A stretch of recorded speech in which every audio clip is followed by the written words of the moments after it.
Up. This is still, I hate saying that at the beginning. I don't know why, but we're trying something different. What's up? So we got a BMW. We're going to be doing 20 on the rear, 35 on the front doors. And yeah, that's should be mostly set up at this point. Oh, my chat, I need that. And we need to change that to headphones. There we go. How y'all doing? We're gonna see if we can go on TikTok at the same time with the same stream. I forgot I can do that. So when we're live with the GoPro, we're gonna do that. Mob Matt Jet Black, what's up?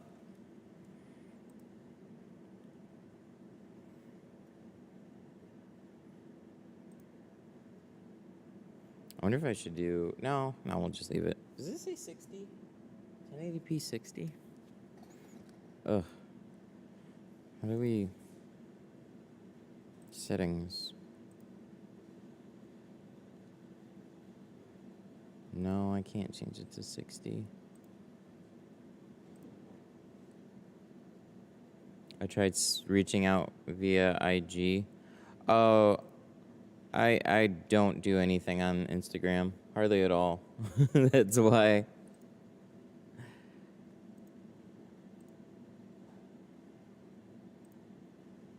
313tint.com.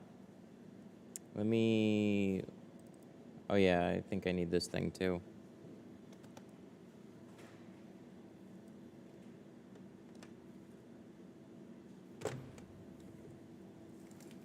Uh-oh.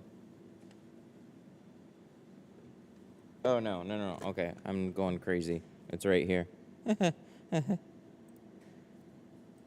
313tint.com. Which is 313tint.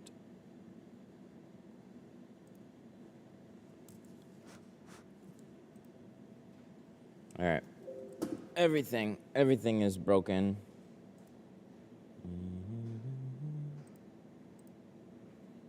Hello. Oh, now it works. 313tint.com. There. So that's where the class sign up is. This next one is full right now for May, but I'm going to open up another one here pretty soon. I just haven't picked the dates yet, but there will be another class. There'll be more classes this year. But that's where more information is going to be, and then just the next dates will pop up soon enough.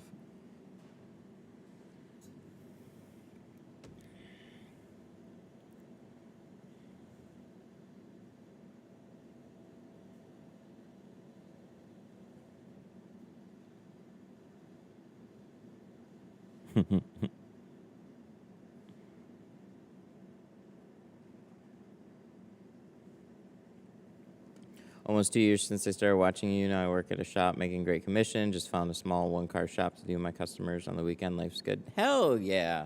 Aw, Swole Gang, that's so cool. Dang, dude. It takes time. If you power through it, you can definitely get there. That's super cool to hear, man. Congrats. That's huge. And that's just in 2 years. Like, 2 years might seem like a while, too. It just depends on...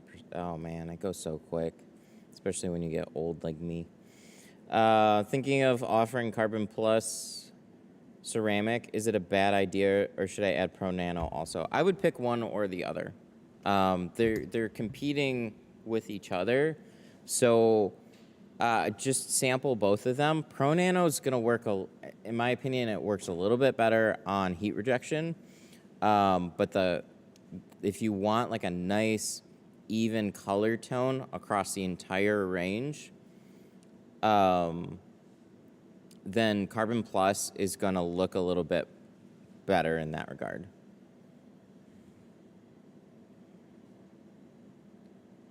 I thought it would take 2 months.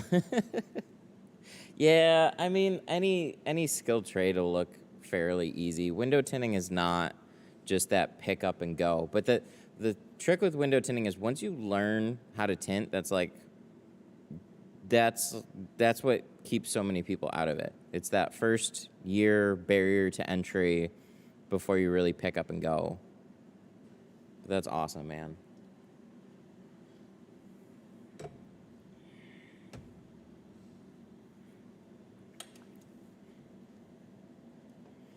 I catch some hell with some back windows. I had a 1995 Caprice Classic. I couldn't shrink. Dude, I don't think I could do a Caprice Classic, honestly. Like the Caprice Classic is probably the hardest car out there. There's like a couple of videos on it. It's a giant pain in the ass. Anything like 2000s and back, just know that it's gonna come with a steep learning curve.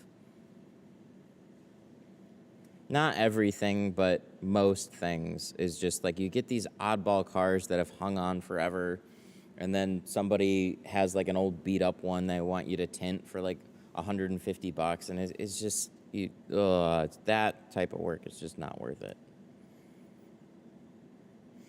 I'm thinking carbon plus ceramic. I feel like it'll be a good selling point because customers can see the best of both worlds, carbon and ceramic. So, yeah, in the title, but the thing is, this is where window film gets really confusing for people. Ceramic can be made of one of two ways. It can be made with ceramic and dye, and then ceramic and carbon. One is not better than the other. They're just two different ways of doing the same thing. The carbon for the carbon and ceramic is going to color the film. The dye in the ceramic one is going to color the film. So it's like 50%, 20%, 5%. The way that they get those films darker, and the dyed carbon one is adding darker dyes. In the carbon one, they add more carbon to make it darker. So you're going to have more inconsistent numbers across the board with the carbon ceramic. Like it's just a little darker is probably going to block out a little bit more heat. For the ceramic one, it's going to be consistent across the board. And then the range that I always carry is I always carry a dyed film, I carry a carbon film, and I carry ceramic film. So that ceramic film could be carbon plus, or it could be pro nano, or it could be apex.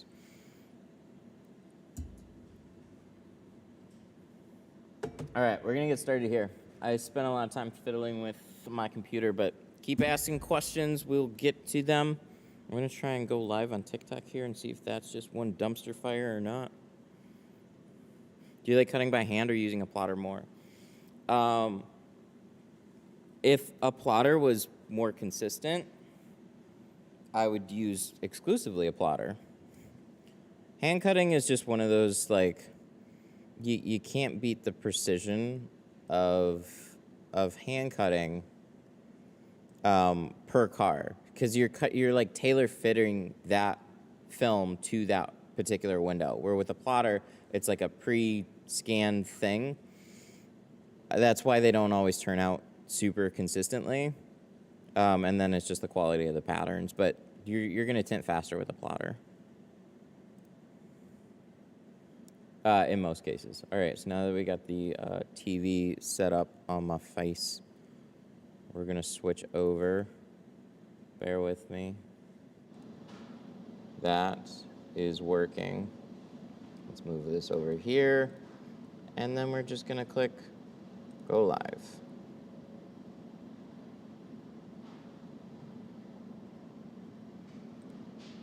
Go Live.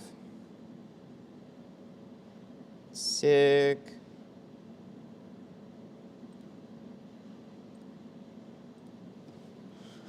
I like doing plotter cuts. All right, we're gonna put this over here, I guess. This will be on secondary for now. I like doing plotter cuts, except the front windshields with film and vinyl designs. Waste of time trying to do windshields with that program. Dude, I can tell you, cutting out just about anything on a windshield in most softwares is just a nightmare, or they're not very fun. So I always got used to hand cutting everything, or hand cutting windshields with plotter software. It just depends, but I've done film and vinyl designs with that. I know it sucks.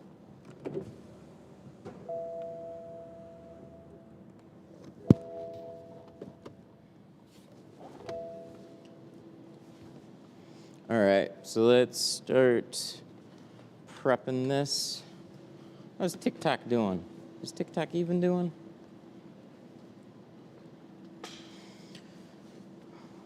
Yeah, I guess so. We'll see. Yeah, this is what I really wanted to try for a minute here.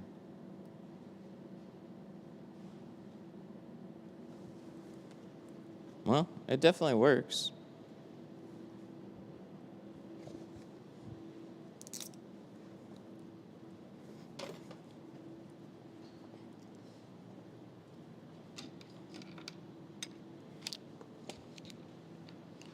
We're gonna lose some stuff.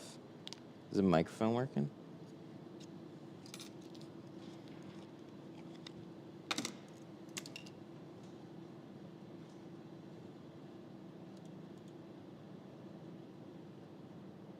Primary microphone. Yep. Should be. I feel like it's low though. I don't know. Hello. No, should be okay. All right. Anybody want to go on TikTok and make sure this shit's working? All right. So we got this BMW 5 Series. We got a little bit of prep work to do. This is in my wheelhouse. It's a little bit older. I would get stuff like this. There's a what looks like a bullet hole here, which is kind of interesting. But we're gonna make it look nice. It's working on TikTok? All right, good. So we're gonna start with taping all the sides. These are just gonna be older felt seals. So just like in some other videos, tape them. It helps make them less annoying rather than trying to even blow out all the felt and stuff like that, which still might come loose.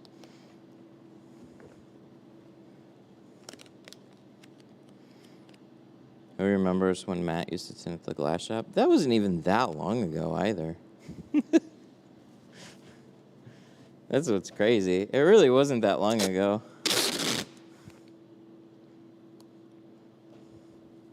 But the windshields that we replaced from that video, I brought them over there. It's always nice to visit for a little bit.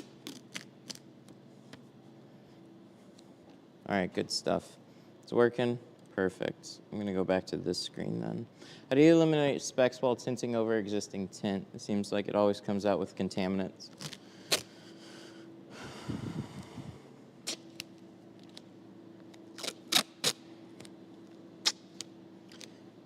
Yeah. It's just kind of, it's cropped in. I'd have to change all the video settings, but I mean, if this works consistently, then I'm probably going to make the whole thing 4x3.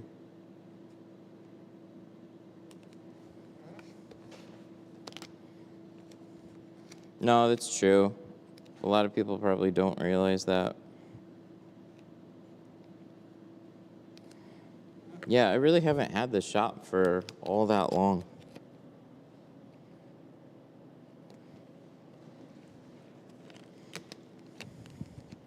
How much do you charge? How much do you charge when people ask for 5-on-5? I don't sell them 5-on-5. I sell them 2%. I think is a much better option. I mean, you get the same darkness, and you also get one layer, so it saves them cost, and it saves you any potential headache. Film on film shouldn't come with any type of warranty. the only reason is it's made to stick to glass, not film, and it's gonna be fine in most cases. There's just gonna be that unusual case where something peels and then you have to retint 2 pieces of film and start fresh rather than 1. But, you know, if you can go with that caveat of no warranty, then I would just charge double. You're doing the same job twice.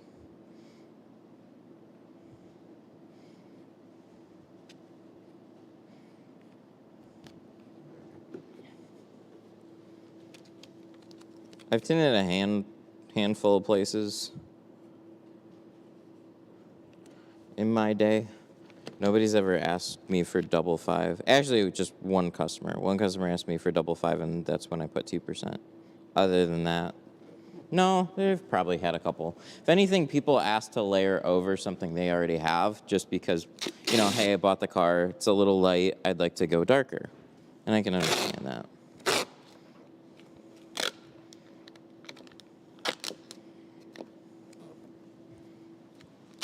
So, I say the same thing though. No warranty on it. You shouldn't have any problems. I just can't guarantee that everything will be okay. It's a Band-Aid solution, but you know, it's usually okay.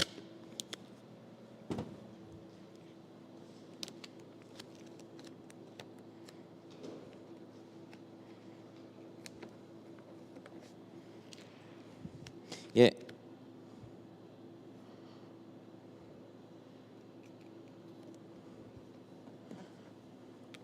Can you layer regular dyed over ceramic and still get the same effects? Yep. Oh yeah. Yeah, ceramic is just a filter.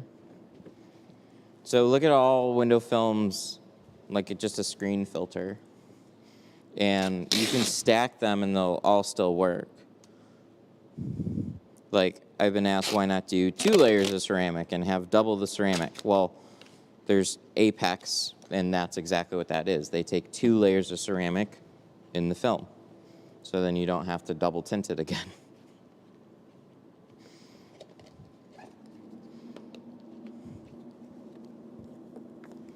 All right, let's see. Oh, is this off? It is. Let's wake it up. Do we have to push it more than once? Nope.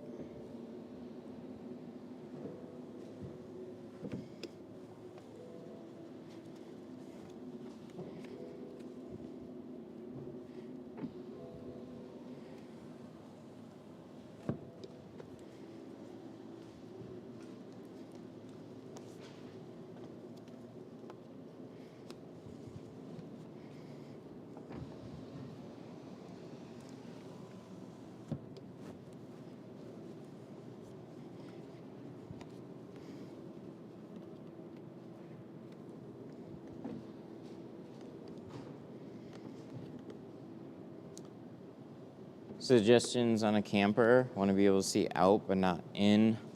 Also ceramic. So your best bet with a non-reflective film is going to be limo, where you can't see in. 15 is going to kind of give you an in-between.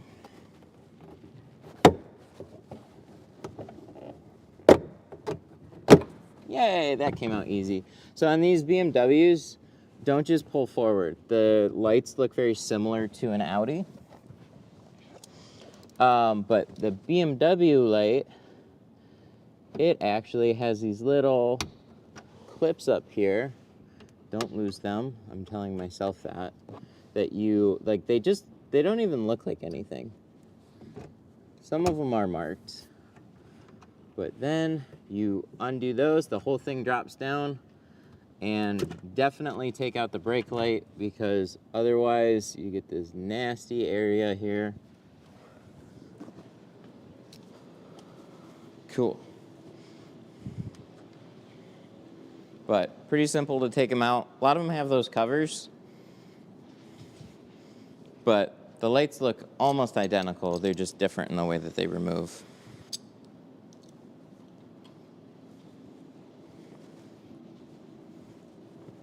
On a camper, though, you could do reflective films, too. That'd be an interesting option. So during the daytime, you wouldn't have to tint it as dark, and you'd still get like a big mirrored effect on it. That only works in the daytime, though. That goes with all tint, too.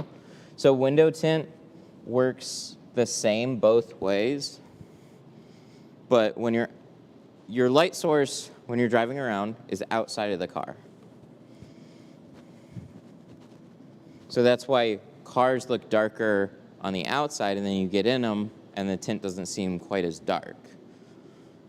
But soon as you tint something like a camper or a house, and you have the lights on inside, then that brightens up the interior, and if it's dark outside, you'll still be able to see inside the camper or inside the house. The only way to fix that is with like exterior lighting.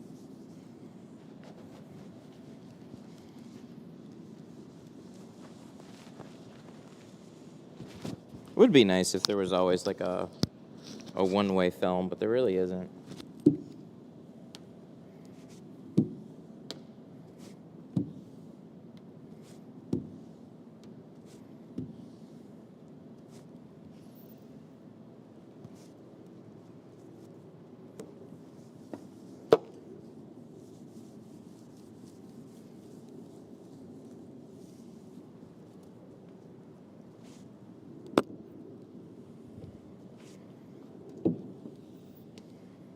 So on a car this old, which really isn't that old, but it's not a brand new one, you're gonna have little things to watch out for, like little hairs. There's just like this layer of general scuzz that builds up on the glass. It cleans up pretty easily though.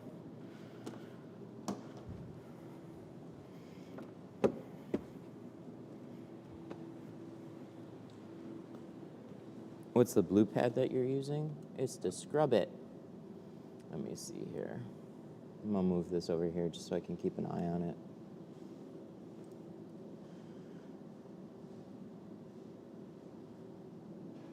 Did you have to take the light apart? Would it look worse without it? Okay, so the light, it's just clipped up there. So you gotta think, if I don't remove that, I have nowhere to tuck in the film, and there's gonna be dirt right up here. So you're trying to shove that into a dirty space, so you're gonna get a light gap, you're gonna get creases, you're gonna get a bunch of shit. So yes, you definitely should remove one like that. If it's got a ceramic border like this, where it goes nicely around a third brake light, then you would be okay just going around the brake light. But you always want somewhere for the film to go into. So like there's this dotted border area here. So when you look on the inside of the glass, you have a nice ceramic border that you just tuck the film behind, and that makes everything look clean. You always want somewhere for your edges to go. These, by the way, these are tri-edge scrub pads. I have the paddle on the other side. They're just glass-safe scrub pads. They come in a few different scrubbinesses, and those are really, really nice. Okay, so we need 35.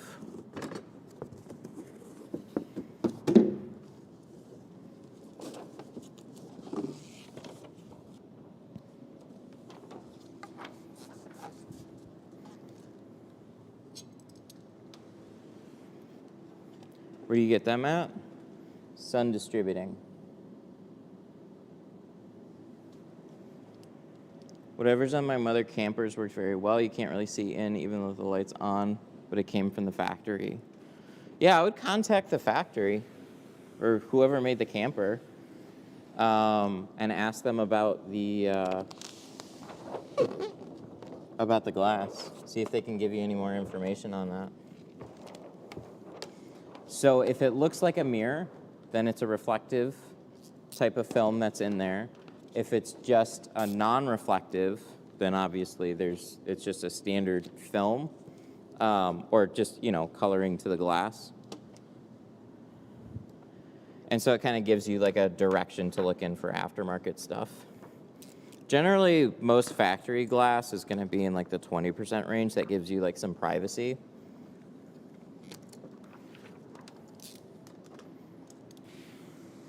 So on this one, we're doing 35 on the front in carbon, and then we're doing 20% on the rear.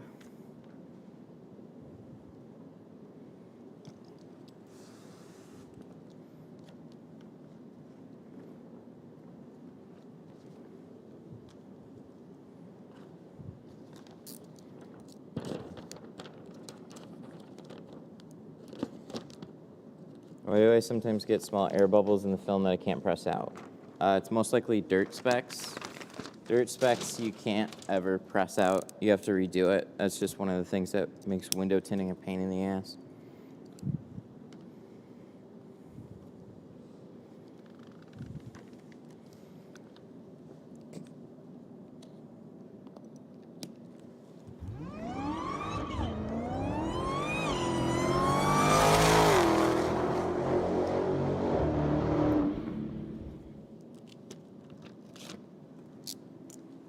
Super chat.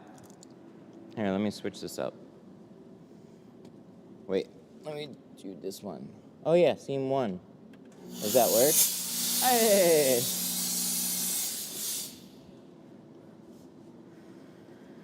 DC Customs, thank you for the 5. I appreciate it. I tried slip solution and it's too tacky. Even put 4 ounces. What slip solution? Did you try tint slip and that's too tacky?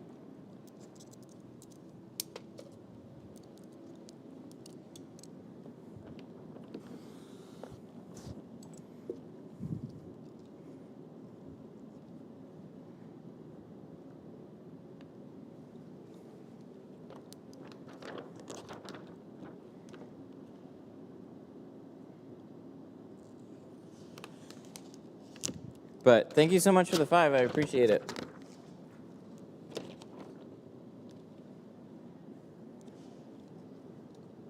Gonna trim this one just a hair more. What was that?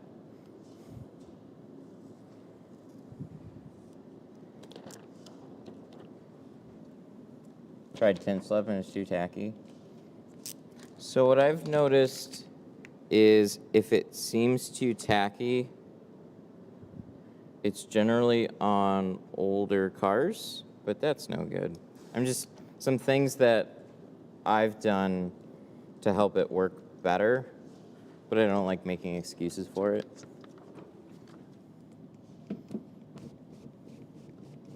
Because where I've noticed that it really drops off is any type of glass that causes the slip solution to bead a little more.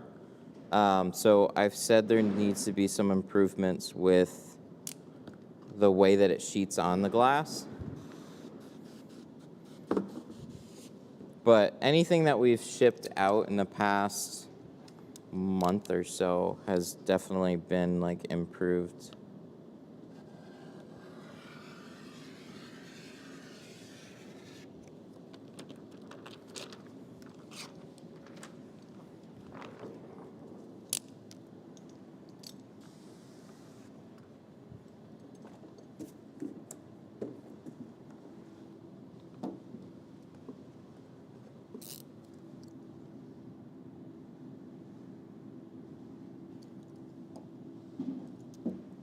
So right now I'm using 3 ounces in my spray tank.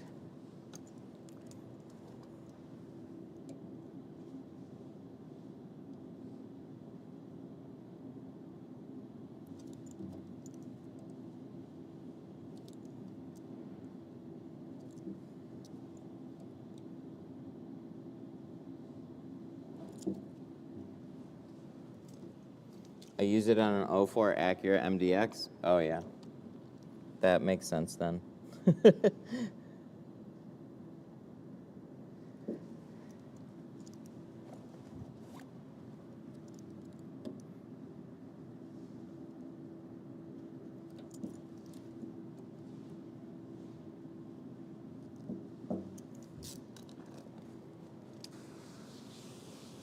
Yep, anything that, so if you're using it on a newer vehicle, it's pretty good with anything. If you're doing it on an older vehicle, it just depends on how the glass is. I would give the glass a good scrub down first. But if you see it just starting to bead off the window, yeah, it's not gonna slide right. So that's something that I noticed a couple of months ago at this point.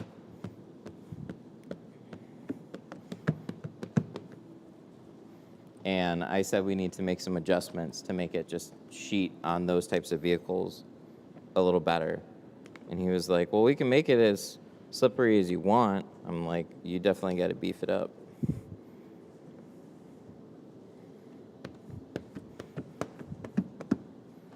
Did you order out of my store? Because if you did, I can just ship you one of the newer ones.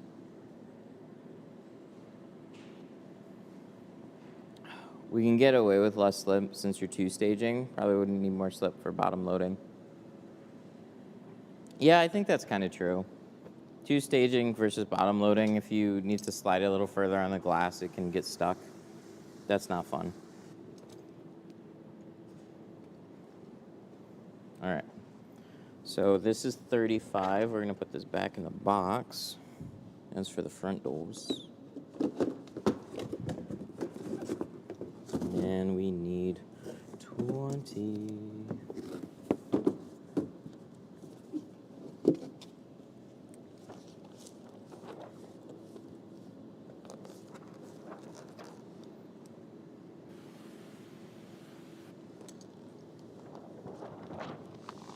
Okay, I'm gonna look you up.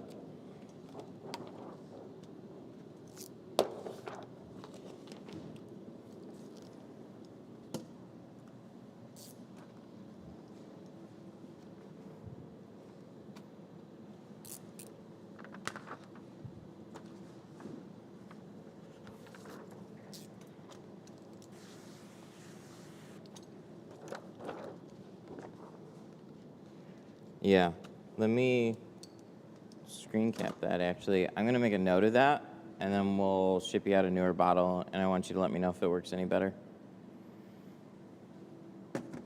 There, that's my screenshot.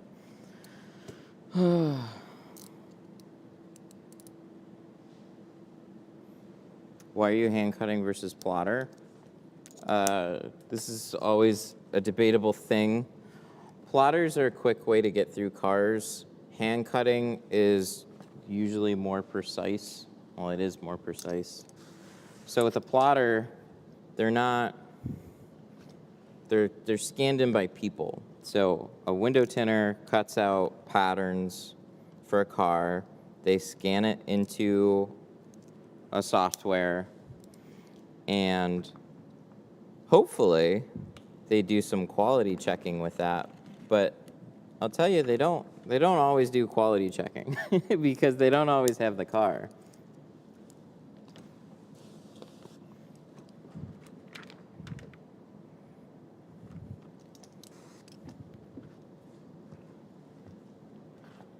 And there's always going to be little differences from one car to another.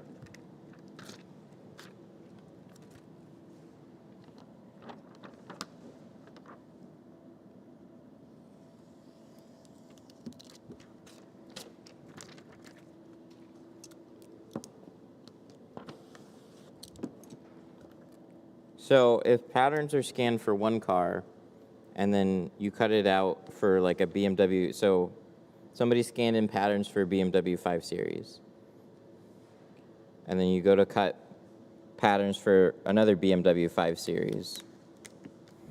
They should line up pretty damn close, but there's always going to be some variance to that. It's not usually enough to really care that much about. But you never know until you get it on the glass. So for my shop anyways, I don't take on a lot of cars every day. So I set aside time to just, for every car to be a little bit more careful, take a little more time anyways. So it's just one of the little differences that I can do here. But when I'm working at a high volume shop, I generally use the plotter We would have one guy using the plotter. He would cut patterns out for everybody, and then we would just whip through cars all day.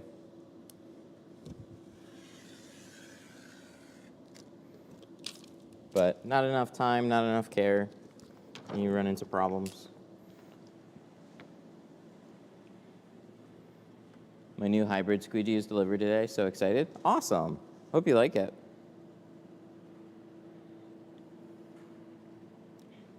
Your work being posted and major insight provided is awesome. Thanks, man. I appreciate that. My next goal, I think, after this is trying to make the TikTok stream a little bit better. It's a little too zoomed in, I know that. That's where stuff gets pretty tricky.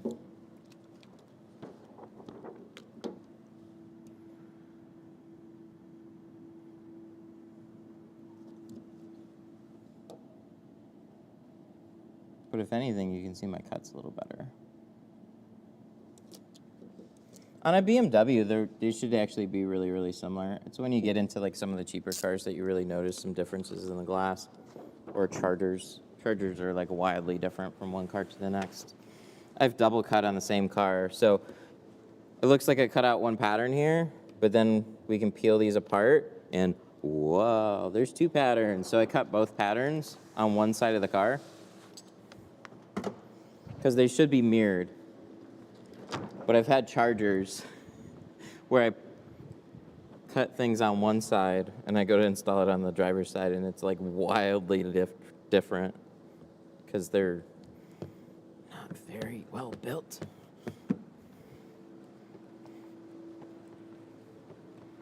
Cutting some corners there.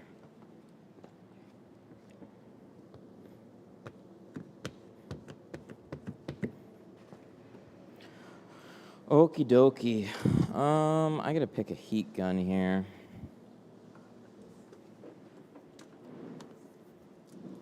I think I'll leave this one plugged in for now. This is a newer Steinel. I bought one that's better than that, so I have two of these right now. This one is the cheaper one, and I wanted to see if it was like a good option. And it kind of is. Like, this is a pretty well-built heat gun, but I don't think it's necessarily like significantly better than a Wagner. I think it gets a little bit hotter. Yeah, it definitely gets a little bit hotter. It'll last longer, I'm sure. But then I bought a $300 Steinel. This one's like $160 or $170. Does GeoShield offer mirrored film? For houses and buildings, not for cars. Yeah, there really aren't any good places to buy reflective films. There's metallized films that have a little bit of reflectiveness to it. The thing is, like, most of them were discontinued because they just, like, they didn't sell very well. Most people are not looking to add metallized film, so they pushed pretty hard in the carbon and ceramic direction, and everything's really just black. So with reflective films, it's kind of just order at your own risk.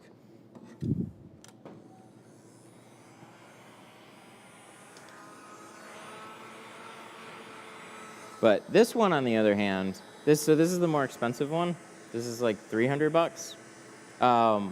But I forget, this one doesn't warm up as quickly, so you really have to let it warm up. It's hot now, like it'll shrink film, but if you want it at peak hotness, you got to be a little patient with it. But once this thing gets cooking, it'll do some cooking.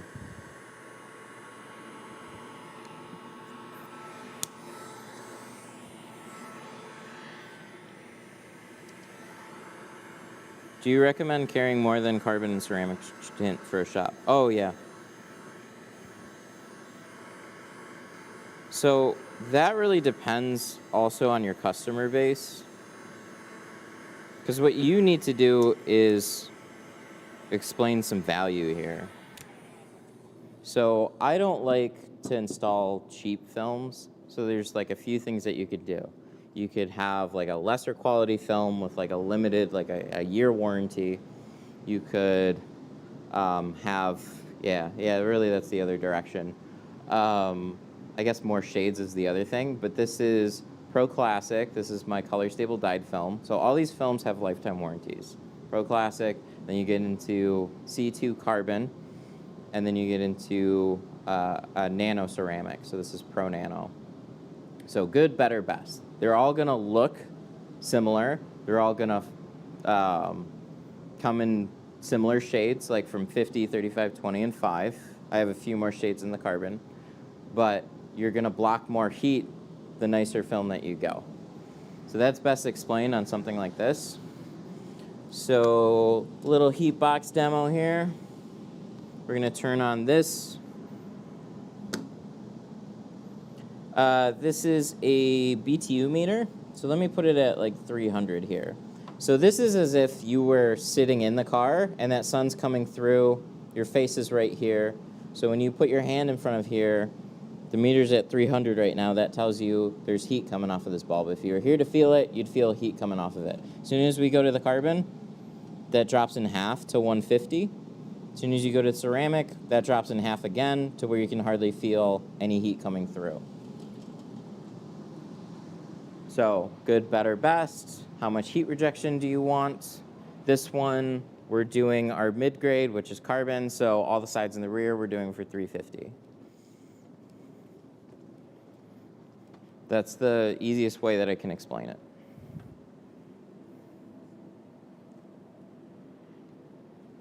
What do you think about Audubon Tint brand? Audubon's great. I haven't used them in person, so I guess I can't speak too much about them.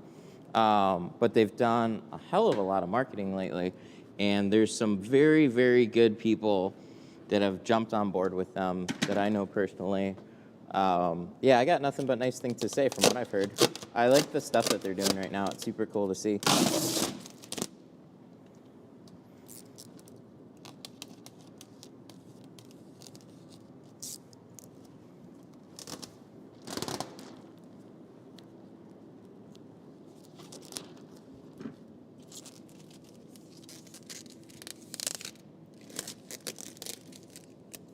There's going to be a lot of companies not doing what they're doing, but there's going to be a lot of film companies that all have very good products, all have very good offerings.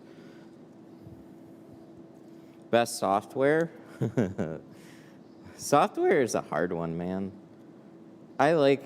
So window tinting softwares, I've got problems with every single one of them. They're either locked down to a particular film brand, or their patterns aren't super, like the most consistent, or somewhere in between. So the best bang for your buck is going to be PRECUT. That's on plotterdepot.com. You can get that for $100 a month. Up from there, you have SolarGuard's Computer Cut. That's going to be like $200 a month. Core is floating somewhere in between right now, but the company keeps doing stuff like drastically raising prices, and I don't know if they're going to crack down like a year from now and refuse to sell it to anybody that's a non-dealer, because a lot of big companies like to do that. It's really annoying. That's what XPEL did with their software. Man, I really like their software too. I got nothing but nice things to say about their software. And then if you're not an XPEL dealer, you don't have access to their software anymore. So then people are like, hey, what do you recommend? And it's, it's a loaded question.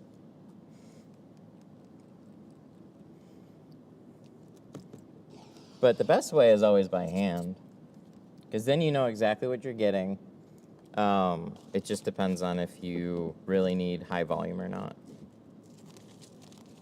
But I'll use film cut for like back window and the quarters, stuff like that. How do you generate leads? So you can do paid advertising. That's generally one of the better options when you're slow.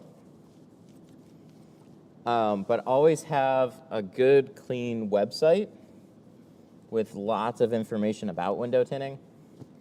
Have nice pictures of cars that you've done, information and pictures and video. Like, just load up your site with as much of that as you can. And then put a lot of effort into getting good reviews on both Apple Maps and Google Maps. So that way when people are looking for you, you're found.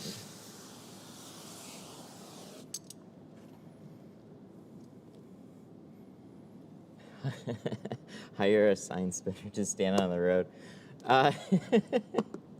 Don't know how well that would work, but to be honest, like, the creativity of doing something like that is what was really funny. Is marketing is very much a creative, like, it's always a creative guessing game. You just try different things and see what works best. There's no exact formula, because anytime something is easy and popular to do, everybody starts doing it. So before, it was like, you know, if you had a Facebook business page, you were doing pretty well. Now everybody's got a Facebook business page and is posting nice pictures. So you have to figure out ways that are interesting to stand out.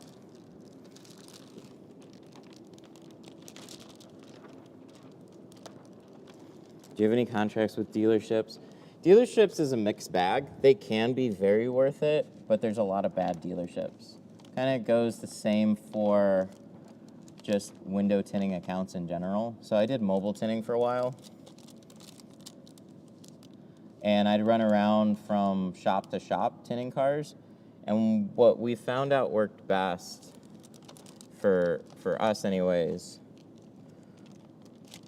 was giving the shop 1 or 2 days a week to book cars, and then not call us every day of the week with like, hey, I got a guy that can be here in an hour. It's like, funnel all that work to 1 or 2 days in a week, and then we'll come out and get all those cars done in a day. That way you're really like maximizing your time. So with dealerships, it was the same program. You let them know, like, hey, book your tint work for these dates. These are how many cars that you can book. And then if they don't keep you busy, go find somebody else that will. If they do keep you busy, sweet. Love it. Keep going. That being said, you don't have to just give dealerships cheap pricing because they're a dealership. That's why I say there's good ones and bad ones. There's ones that just want to pay 20 bucks an hour, and those dealerships can go kick rocks because they're going to turn around and charge their customers $1,000 for that tint job and write it into their bill over the next, 5 to 9 years. Some of the markups on that dealership stuff is absolutely insane. They'll do 2 front doors, they'll do paint protection film on the door cups, and they'll do like a ceramic coatings package, which will be small pieces, and they'll charge $1,000 per line item.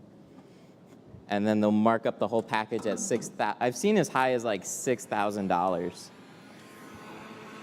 which is just wild.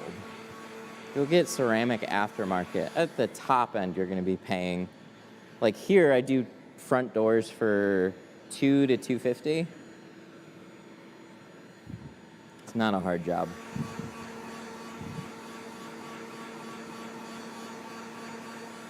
Which is the best film to start practicing?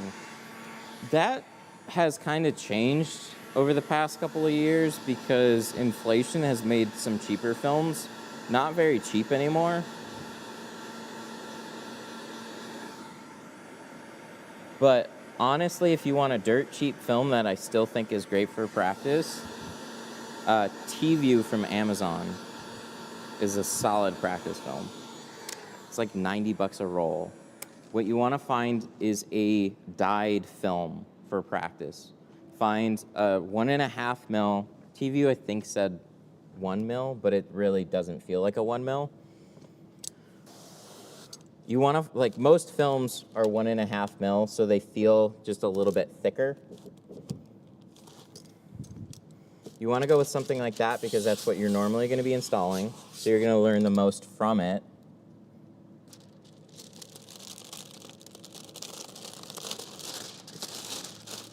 And stay away from really cheap carbon and ceramic films because they're way more difficult to shrink in most cases. So then you get like a weird, like shrinking is hard enough as is with a nice shrinking film. So giving yourself more headache is not something I'd recommend when you're trying to start. Make it as easy on yourself as you can.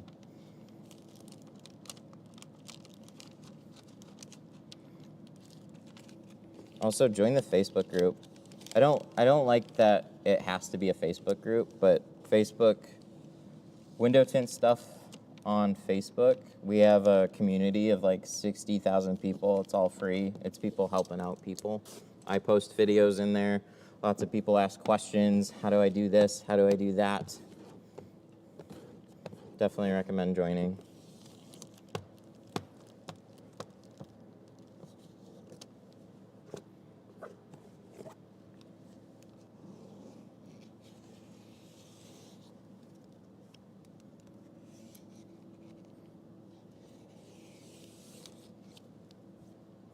You think TV is better than Lexan for practice? 100%. Not only is it cheaper, but it shrinks better. So this is something, I don't feel like I've been in window film for all that long. I mean, yeah, 15 years at this point, but God, it really doesn't seem that long ago. Like, so carbon and ceramic films really started making their way to the market about like 10 years ago. Maybe a little bit longer at this point. Oh my God. Whew. That's gross. Look at all this. Watch, I'm gonna peel this tape out of here. Look at that. We just like waxed the side seal there. Yuck.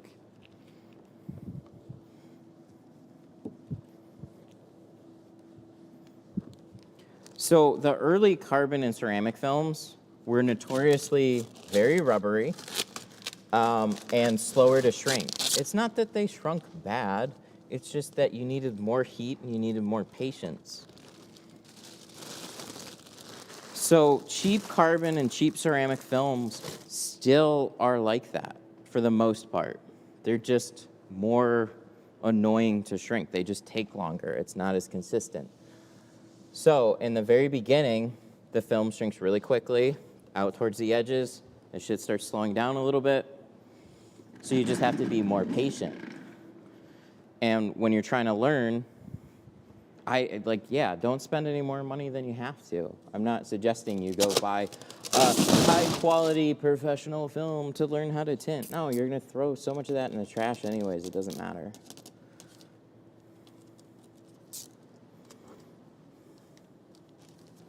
So, T-View being a cheaper dyed film, that's why I made that video.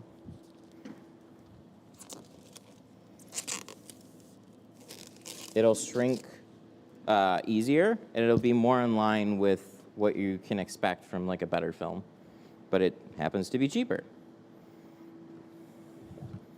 So that's good for everybody. Would I leave it on my customer's car? No. Just because I'd be afraid of it fading in like 6 months. When will the door guards be coming out? As soon as I get them.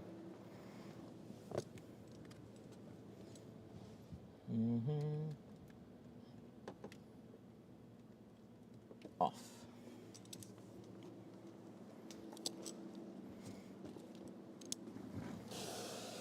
Shipping delays.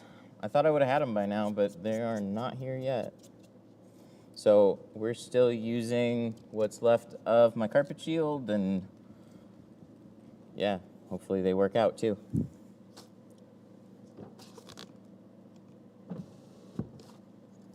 Is nano ceramic any good? Nano ceramic is great, but it is marketing. So you have ceramic, nano carbon. Like, They're all, just look at them, like, look at the main word. Carbon, ceramic.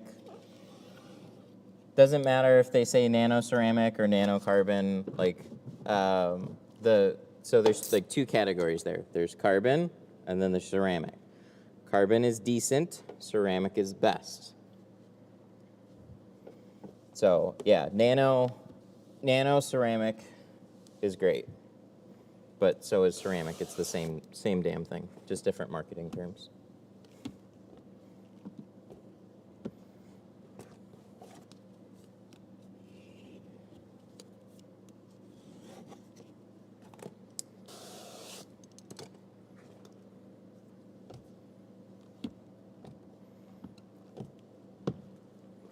When am I getting fingers on the sides of my windows? This is a shrinking issue. Most of the time, it's a shrinking issue.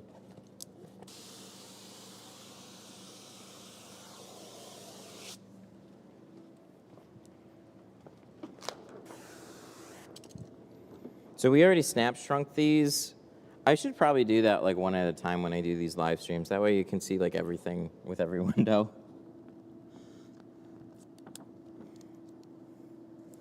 But yeah, it's typically a shrinking issue.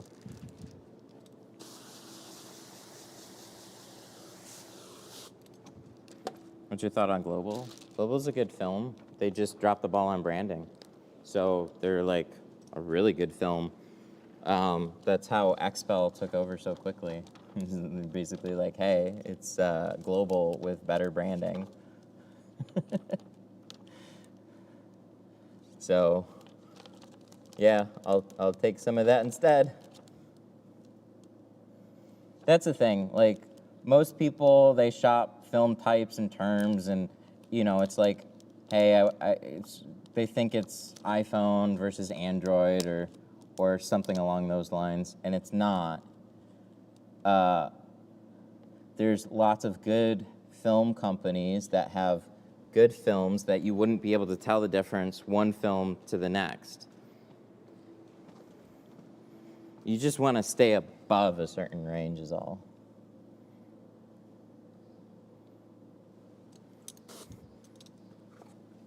Like if you buy an Audi or if you buy BMW, like think of that with window film. Like what little things are, what differences are there between one and the other when it comes to what, there's only so much. One might block a smidgen more of heat. One might be a little bit easier. One might have a slightly better color. With cars, there can be a lot more differences there. So Global or Lumar, they'd both be really good. That's like, you wouldn't be able to tell the difference one or the next. Global might scratch less than Lumar, but it depends on what grade. That's the other thing, is people like the one brand versus the other brand.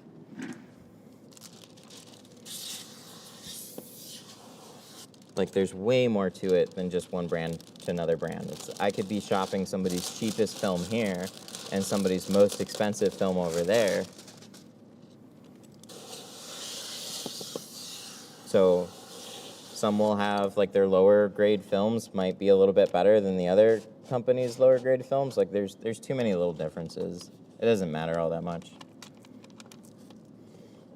I use GeoShield films. I like them a lot.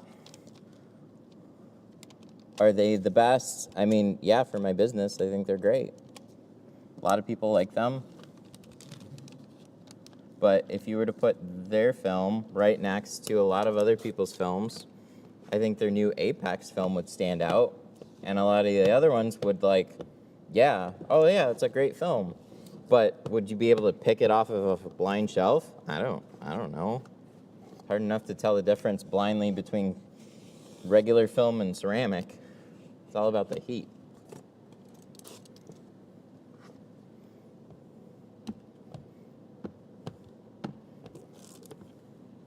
What really matters is just offering a product that you feel like you can trust, that works well for your business, that your customers are going to be happy with, and then do a good job. The process is more important often than the type of film that you're using. I can make bad film look good. Whoa, whoever did that, fucking great timing. The film trader. Dude, you got me good there. That was awesome. LA Fitness. Film trainer, thank you so much for the 5. I appreciate it.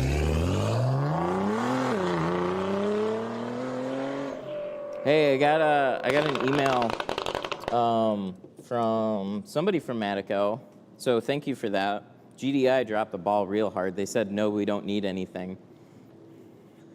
And then I get an email last night from Matico, and they're like, hey, is there any way we could get some stuff? Always perfect timing. How long should I practice tinting before I start selling it? Ooh. It's a good question. You should feel fairly competent on like your own personal vehicle. So I would take your car, I would tint it, I would pull all the film off immediately, and I would tint it again. And then I would do that probably about, I don't know, 5 times. Just when you feel confident with at least your own personal vehicles, and then start branching out into doing other people's cars. There's never a set time frame. It's a skill. So as long as you understand overall concepts and what makes a good-looking job, and you know, hey, oh, I just did it. What are all these bubbles? And oh, it's just drying, so it's fine. Or oh no, these are dirt specks. This needs to be redone. You need to understand those things. But there's never any set time for any of that. Okay, what am I doing here? Can we get a quarter window out of this?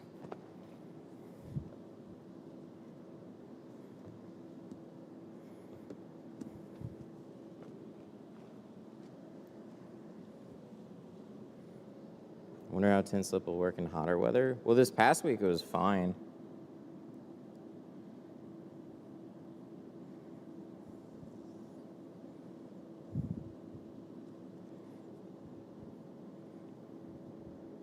And it got pretty toasty. But now it's back down to like snowing, so we got that for like another week right now. So that's fun. Alrighty, let's prep the back here.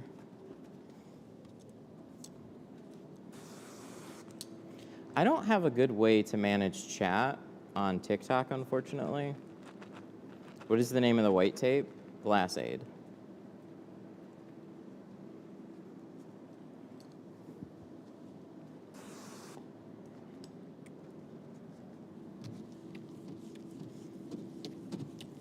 How do you tint mobile with all the dirt and debris that's in the air?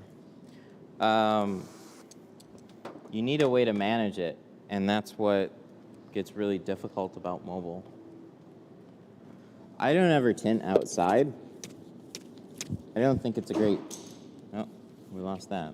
I don't think it's a great business, to be honest. I think there's a lot of flexibility.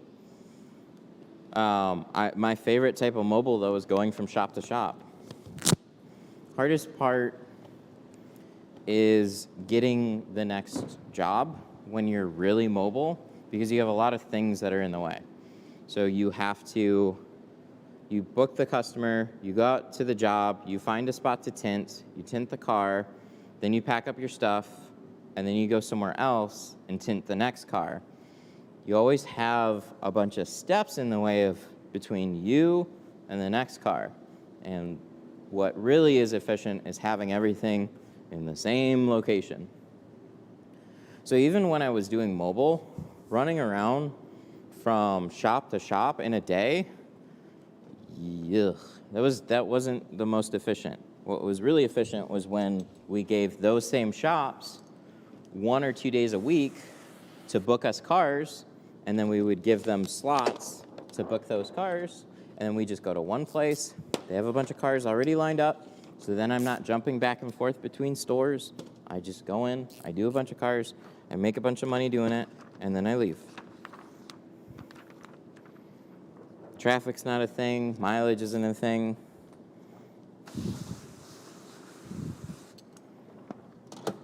And it's just way easier all around. Oh, I'm going to keep this on this side. Because I'm going to cut out this one. And then I'm going to flip and then cut this one. You should pick up a heat glove. I can try it again. Every time I try it, I immediately want to go back to a card. But it's been a while since I've done it again.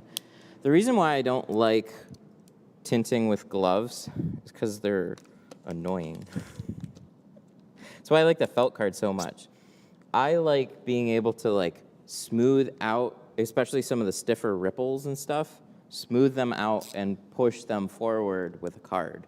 I can't do that very well with my hand.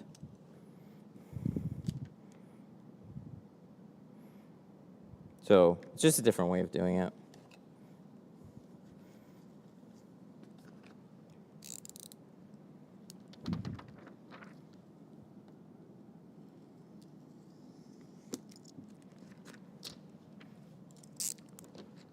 I forgot how wide that was. So we're going to scooch that over about this big.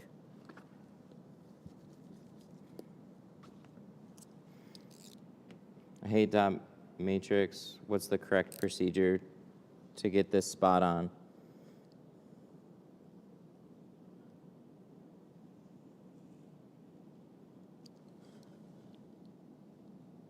I don't know what to say about the dot matrix. They are what they are.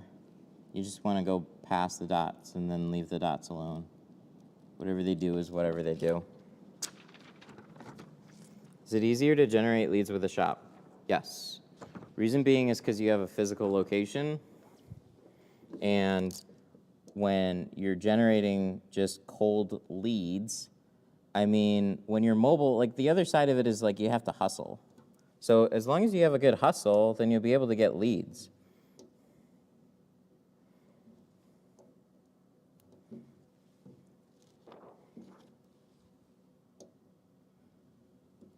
There we go. So I went from tinting in a home garage to tinting in here. And I immediately started getting more phone calls when I moved in here, because then you just get put in like a normal thing. You're a shop. You go on Google Maps. You go on Apple Maps. And people can see, oh, that's a physical space that I can actually drive to. It's not some random house. So yeah, you're just going to get more business. But with that, you have more expense too. So my phone is not ringing off the hook all day, every day because of it. But I definitely got more business from it. And it's much easier logistically too. I can have people drop off cars, and then they can go do something else, and then come back and pick up their car. When you're mobile, going to somebody's house, they have to hang around while you're doing it. Unless you just, I don't know, unless they just trust you that way. But it's just less normal for the average person. So anytime you can sit inside of like a more normal range of things, then it generally works out a little better.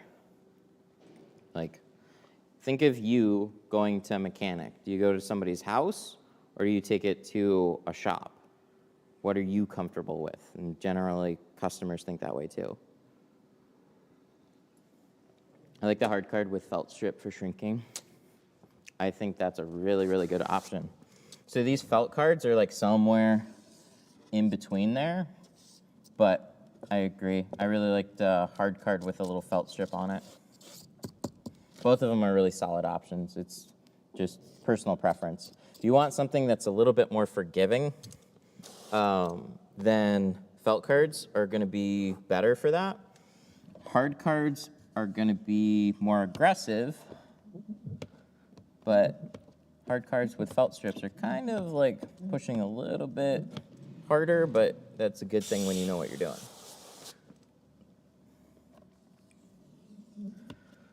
Dude, this little guy, I can't say enough good things about this little squeegee. Even on this, I have space here. I love this little quarter squeegee. It's so nice.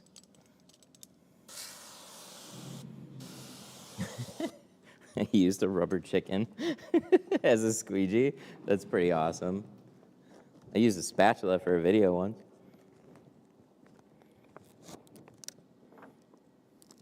Tint school recommendations. I do a tint school. It's currently booked, but I'm going to have new dates soon. Look out in California if you're out that way. Fuck, I'm trying to remember. It's like with Solar Guard. I'm trying to remember the name of the class. And there's like window tinting school down in like Jacksonville, Florida and stuff. So there's some good places to go for sure. You're not going to get as much cool stuff at those places, though, because nobody gives away a keg. I give away a full keg setup. So the sprayer that I'm using, I give away with my classes. California Tint Academy. Oh, thank you for that. Yep. So I know I'm out in the Detroit, Michigan area, so not everybody's out this way. So those are just some other places that you can go that I hear, that I actually have heard good things about. But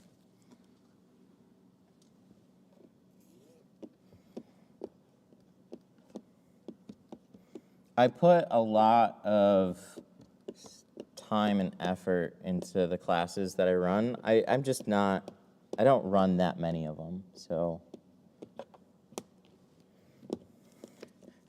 they're a lot of work. They really are.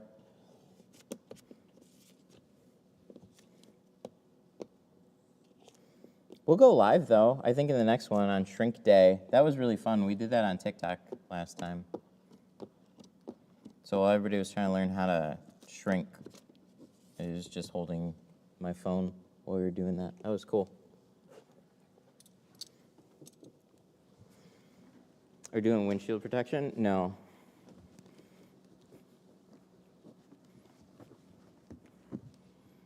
So people ask me if I ever mess up tinting. This one, ew, I got some dirt up there. That is not good. That's really nasty. So this one's gonna have to be redone.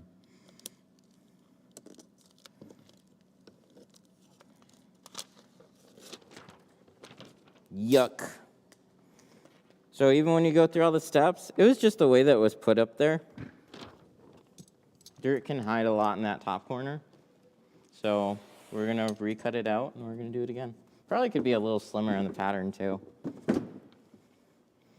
Plotter. I know, but I'm all set up for like not plotter right now. But plotter would help speed that one up quite a bit. Anything that becomes tedious to cut, that's where a plotter has a clear advantage.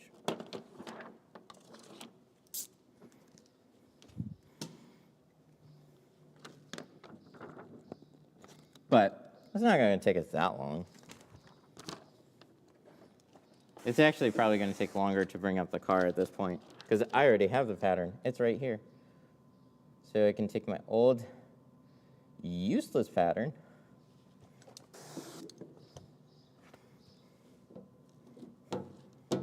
Plotters are overrated. Everything becomes like a hot debate, like bottom loading versus top loading. It's like, dude, whatever helps you make the job nice is awesome. I don't care.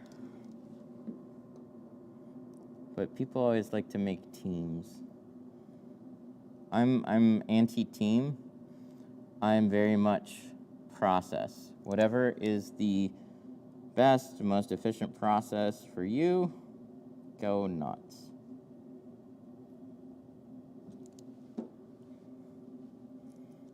Because it's dumb to argue about it.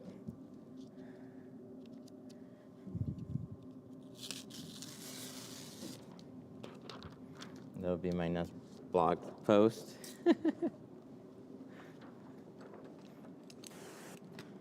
Yeah, so as long as this wants to fit right, yeah, we should be good.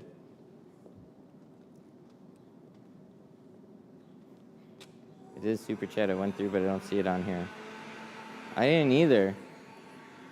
What was your super chat? I'll pretend you did.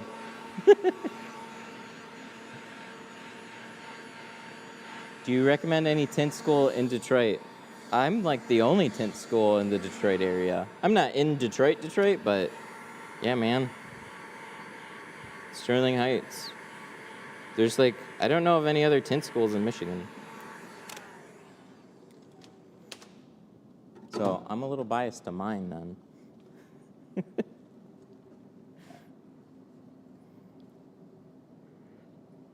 I have a 2018 Silverado. How much for ceramic tint on the front windshield? 15 and 5 all over it. 2018 Silverado. It would be 7 for everything with the windshield. Ceramic's going to be my most expensive film, so we'd do it upright though. But and you could do carbon. So this one has carbon on it right now.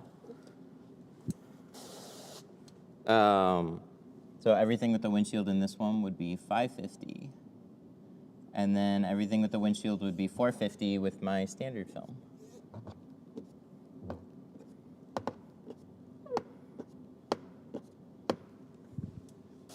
Oh, the Tesla?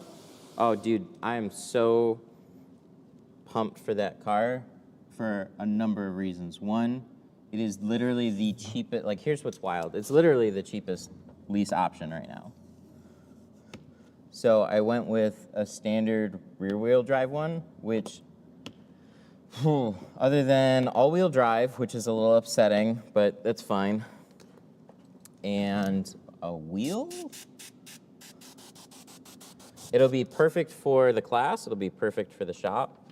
Be good to sell off of, and yeah, it'll save money. Kind of nuts. But yeah, I have to have my garage wired up for it, or I put a charger in here, one of the two. Yeah, getting a Model 3 soon.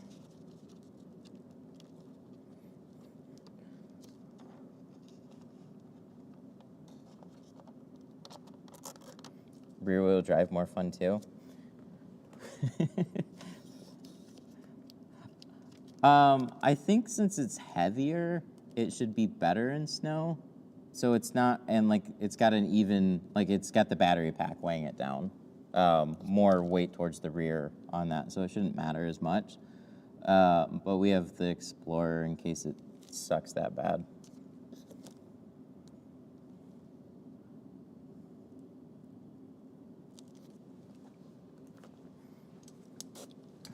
Yeah, just gotta have an outlet wired up in the garage, or the charging box, whatever, wired up in the garage.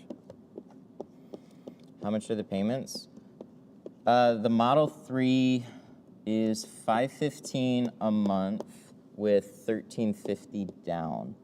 Most anywhere else that I was shopping around was $3 to $4 grand down, and still in the neighborhood of $600 a month. It was basically like, oh, you do the exact same thing as the Blazer for more money, or you do a Model 3 and save money. I'm like, okay, guess I'll get a Model 3. The only downside is I'm in Michigan. We have car dealerships here. They're not allowed to sell in a non-car dealership, so all leases have to be picked up in Ohio. And it's in Cleveland, so I have like a 2.5-hour drive to pick that thing up.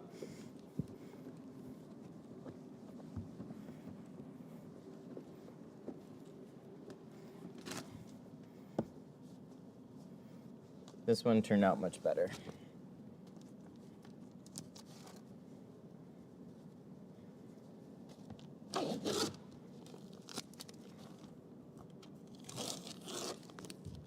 Always straight up with your answers. Thank you.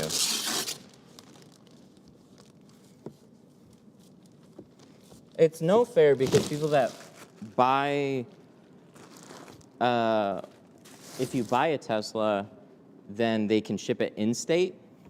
That's perfectly legal. I figured they had some other sneaky way, or that you would just have to go to like Toledo or something to pick it up. I honestly didn't think I'd have to go out of state at all to pick it up. But I'm gonna have to, so I'm sad. I'm extra sad because I have to sit at a charger for a while. I was hoping to just always avoid that.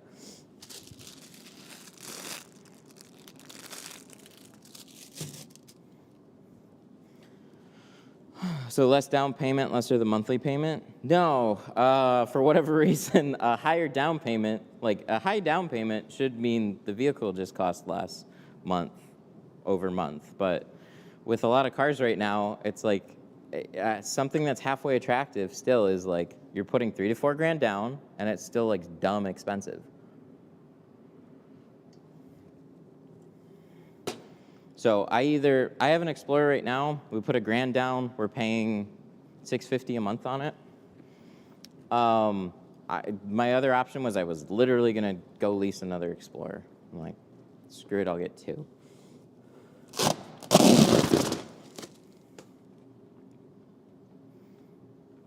How did you know you were ready for a shop? Good story. The city. Wonderful city of Sterling Heights put a notice on my door and said, congratulations, you're ready to go get a shop because you can't tint here anymore. GTFO.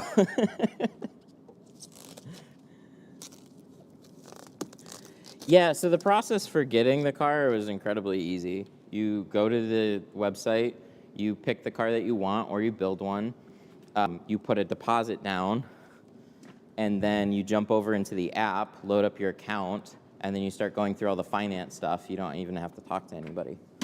You just pick the options that you want. It shows you the price.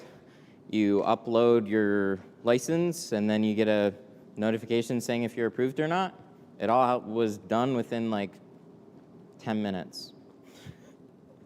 The hardest part for me was like I was looking at the desktop like an old man. And it's like, no, dumbass, go to the app. And I'm like, oh, okay. So I went to the app, and then that's when everything was, that's when everything started moving along. Did you lease or buy it? I'm only leasing. My Blazer was the first car that I ever leased. I'd only, up to this point, ever bought cars. Reason being is because I used to do a ton of driving. So I had like an Escape. I put like 45,000 miles inside of a year on it. So when like doing mobile tinting, you just need more mileage.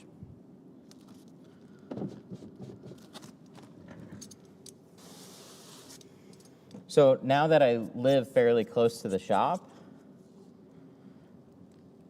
it's just way less driving. All I really need, like we have one family vehicle, and then we need a vehicle for the shop that's good to show shades. I liked it to look nice and clean to sell off of. And then something that I can also use for the tint classes is just kind of an added bonus.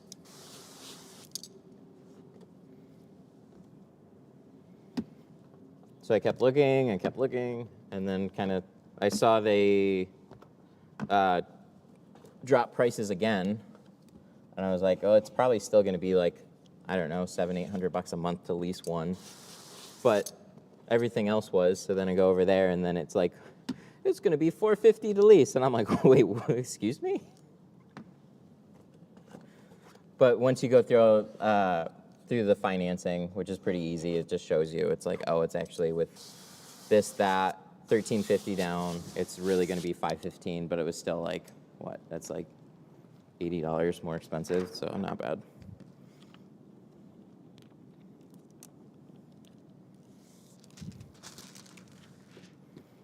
But yeah, I just don't have to do a lot of driving. So I really like the idea of like keeping something around for the videos to show, and then swapping it out after a handful of years for something else, because it's more of a business tool for me.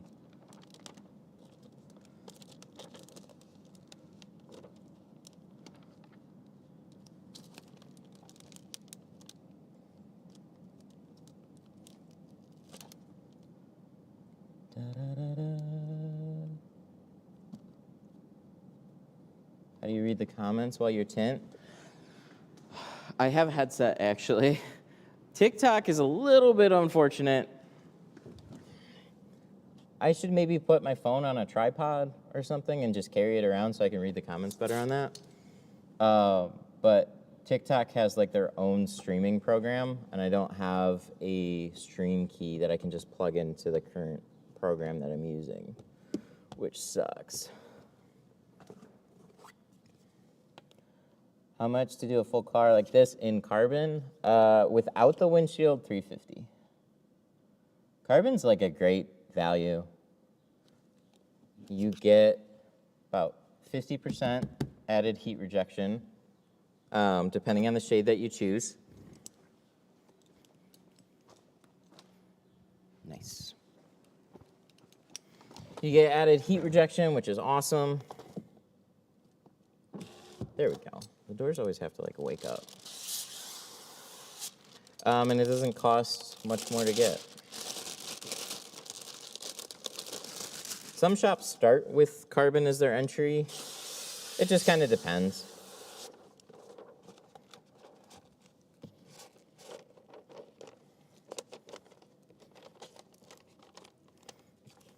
Oh, we have people that don't charge very much here too. It takes, so it's not just a, hey, I'm gonna raise my prices and then charge more. It's definitely a grind because when you have lots of competition, like I hear excuses for everybody in every area. There was a shop that I tinted for, he would yell at us because he was on the wrong side of the road.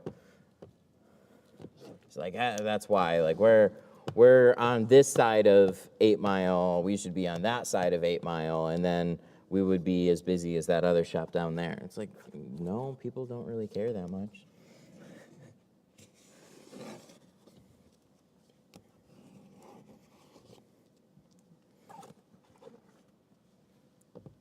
You need to be upbeat.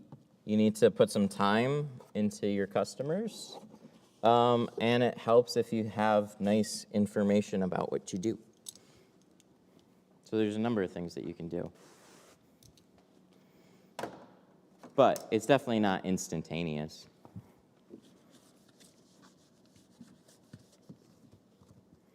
I think, especially right now, though, we're seeing a whole lot of economic strain. So people are not getting as many cars as they were right now because, I mean, we just talked about leases for the past, like, half hour. It's just more expensive for everything. So there's just one big slowdown across the board, no matter how you look at it. Do you charge by type of vehicle or by size? Things are pretty much lumped in the same category. They used to be a little bit different. Most of the time, you're going to charge a certain price for like trucks, sedans, and coupes. I like to ballpark in one category. And then for like bigger SUVs, I would have an upcharge for. But from doing videos like this, I just started charging more for everything because I was, like, it didn't matter if it was a car or something. I was spending 3 hours working on it. So then I just upped my base price on it.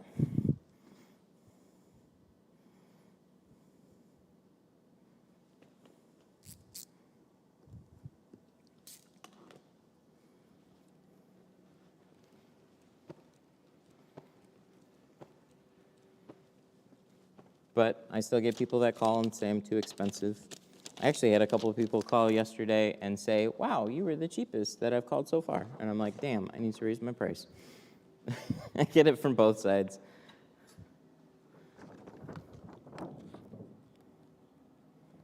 Do you know anything about Premium Guard Tint? Premium Guard. I think they're ordering Glass Aid from me, but I don't know much about their film. Yeah, they are. They're actually one of the distributors that is carrying Glass Aid.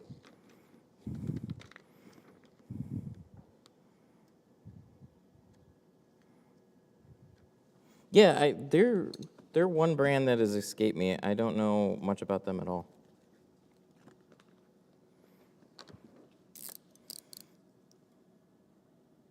Oh, I should do this first. I'm gonna make this a little slimmer.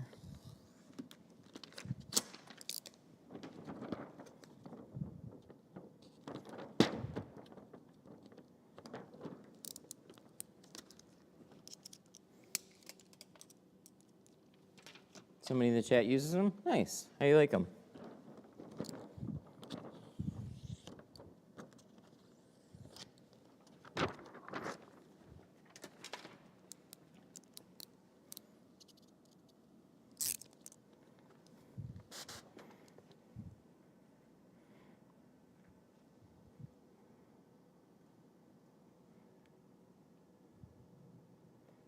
Good quality, not too expensive, easy to shrink, looks good. Nice, that's good.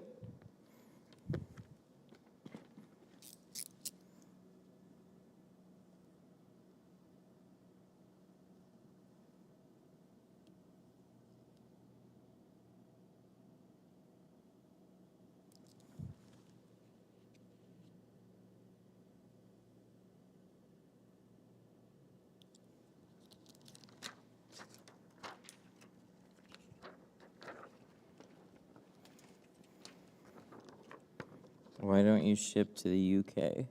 Because the UK doesn't like me. I was just talking to Jack about this yesterday. We got to figure out international, but also international is a huge pain in the ass. It legitimately is. I was doing it for a while. Part of the reason it was a pain in the ass was pandemic. And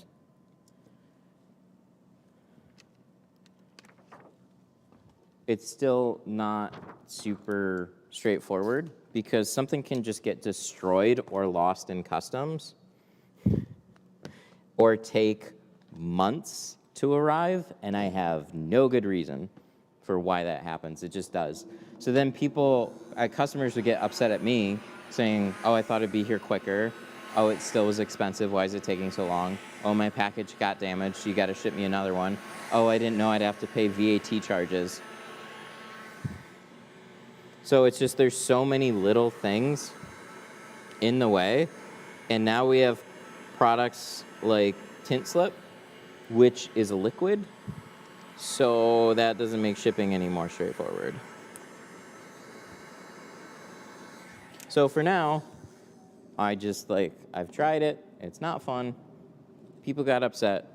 My store is not so people can get upset at me. So I'm sorry. Sun Distributing, they do international shipping, and they do carry a lot of similar products. And so if you want to order international, they'll handle you. Do you have a lot of exterior windshield protection films? What brand do you use? How much harder is it to install? Whoa, that is a whole lot. Okay. So exterior protection film, I think, is very early to market right now.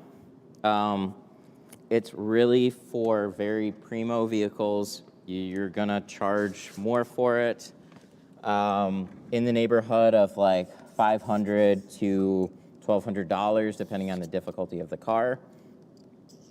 So a lot of people are like, ha, I can just replace my windshield for that. And you're absolutely right. I'm not trying to sell it to you.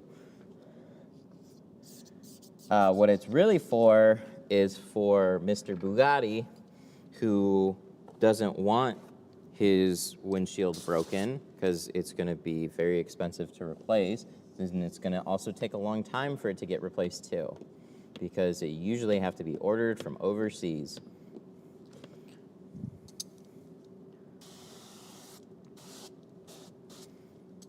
Early to social media marketing. It's been around for 20 years. Oh. Yes and no. So yeah, definitely new to the marketing scene, thanks to our video, which was really fun to make. But it's still like, yeah, it's just an early product that needs more development time. And I felt that way about carbon and ceramic films 10 years ago. They were around a little longer than that, but they've made a lot more progress as demand has picked up for them. So there's still a market for it, but it's just not going to be super strong with what the average person would expect it to be. So until it can meet those expectations at a reasonable price, it's just going to be exclusive.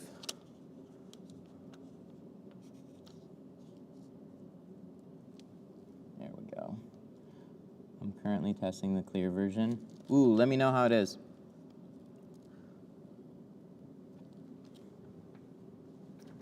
There we go.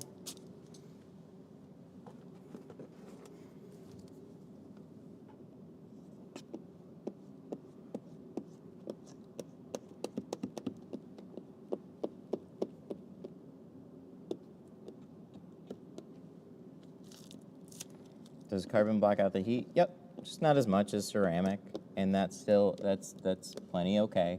Like, it's still good.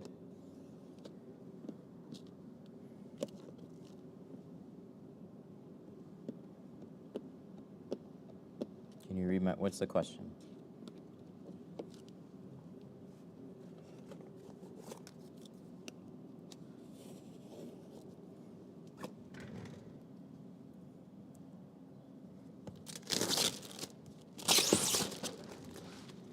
Anything to look out for tinting newer cars? Okay, so it's a little hard to answer that. There's always things to look out for. Newer cars versus cars that are 20 years old are vastly different. Cars that are 20 years old generally are way more of a headache to install. They're dirtier. They're generally not taken care of. Newer cars are going to be cleaner overall, usually easier to tint, but you still have newer like computer modules and stuff like that could always get wet. So just watch some videos, pay attention to what people cover up. Usually we just put a dash towel, soak shield. Covering up the doors is nice to do. It's not completely necessary, but it's nice to do. That's basically most of it.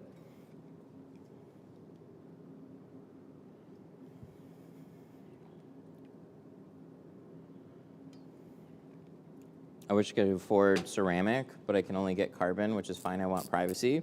So the darker you go in carbon, the more heat that it's going to block. So if you want to do limo in carbon, that's going to block out a lot of heat. 20% blocks out about 50% of the heat. So that scale changes depending on how much is in the film. Because the way that they make it darker is by adding more carbon. And carbon is what blocks the heat. So, do I want to do this here? Let's go up front. Let me show you. Let me turn this off first. Maybe it'll. So this is my carbon slide here. Yeah, 50, 35, 20, and 5. This is my heat lamp demo. Let's kick the meter on. Let's put the over. So put it to about 300. I hope you guys can see that. Can't really see what I'm seeing. But so 50%, watch this meter change. 50% drops down 100. 35 drops down to 182. 20% drops down to 140. So 300, about 50% here. 5% drops all the way down to 80. So the darker you go in carbon, that's like, the darker you go in this range, the more heat that you block. Ceramic blocks the same amount of heat in every film.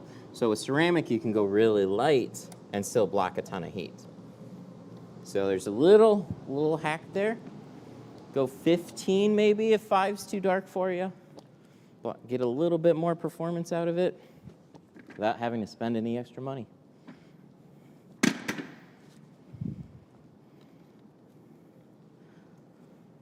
That's pretty good. I'll go with 5%. You'll like it. You'll notice a big difference. Where do you get those plaques from the different tints? Those are direct from GeoShield. Any window film distributor should have their own display boards that you can order from them. So I would contact whoever you order film from.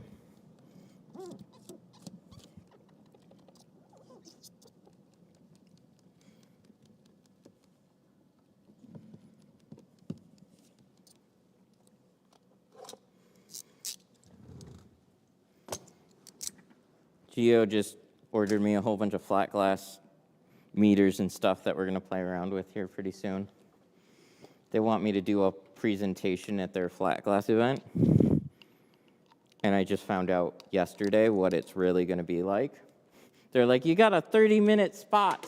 I'm like, 30, so I'm going to be on stage? They're like, yeah, you're going to do a presentation on flat glass. I'm like, bro, I don't do flat glass. So this is going to be fun. Not only am I going to be on stage in front of like 300-400 people.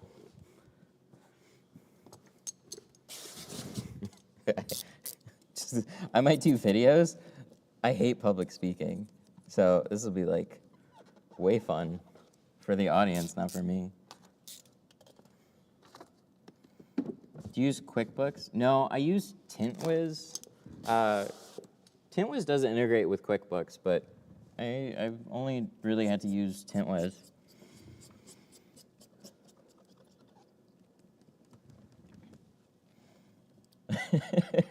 What are you going to talk about if you don't do flat glass? That's a great question. So the idea is they're like sending me a bunch of meters, and they're like, you're like the tech guy. You can talk about all the meter stuff and like different ways of selling it and showing that to customers and stuff. I'm like, all right, so I guess I got to learn all that before I do this presentation. They're like, it'll be easy. You'll do great. Thanks.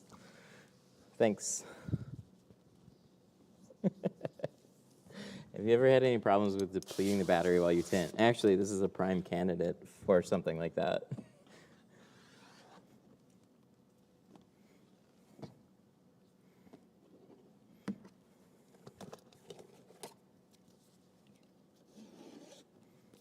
So they said I'm going to be speaking towards the end of it, so I'll at least watch what other people do, and then I'll go on stage and I'll ho-hum it. I don't know what I'm going to do.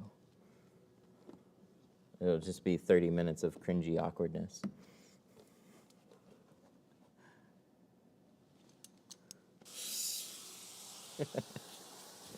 Good times.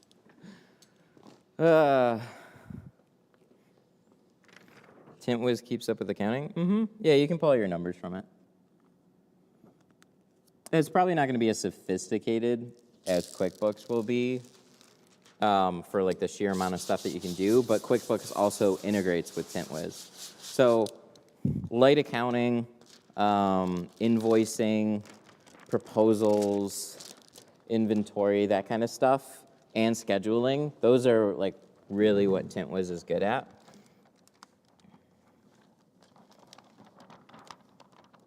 I use it primarily for the proposals. So if you go to like my basic window tint website and you fill out a quote request, I'll get back to you with the different options and things that we can do. And it's much better for like explaining that in a pretty easy to like digest thing rather than like, well, you could get carbon or you could get ceramic. This is how much it's going to cost.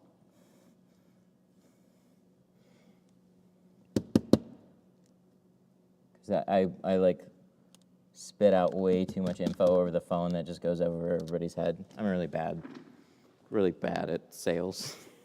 I don't like sales.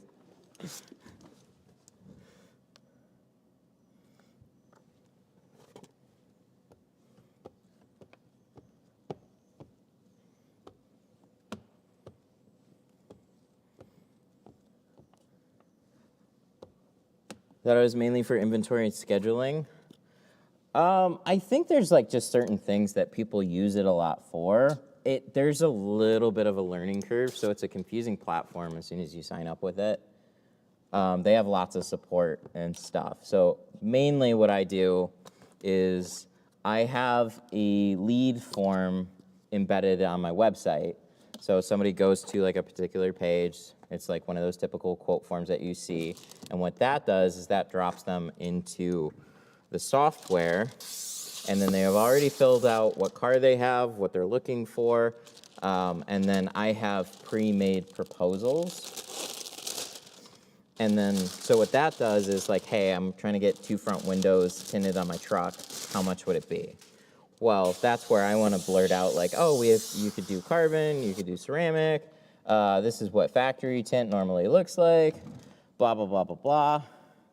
So then what I do is I send them my 2 front door proposal, and that's got the 3 different options, a little blurb about like what factory tint usually is, and then if they're interested in like doing the full windshield, how much it would be extra for like something like that. And then it's also got pictures. Pictures are always, like, the best.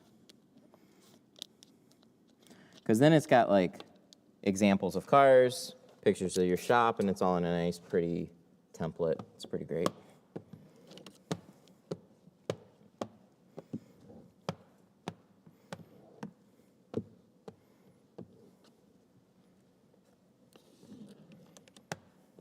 Much better than trying to send an email. But it'll send it in an email form, and it'll also send them a text link as well. So if you put in some extra work, what's actually really good is somebody calls you on the phone, and they go, hey, I'm interested in tinting my car. And then you kind of, you answer their questions, and they're like, okay, I'll call you back.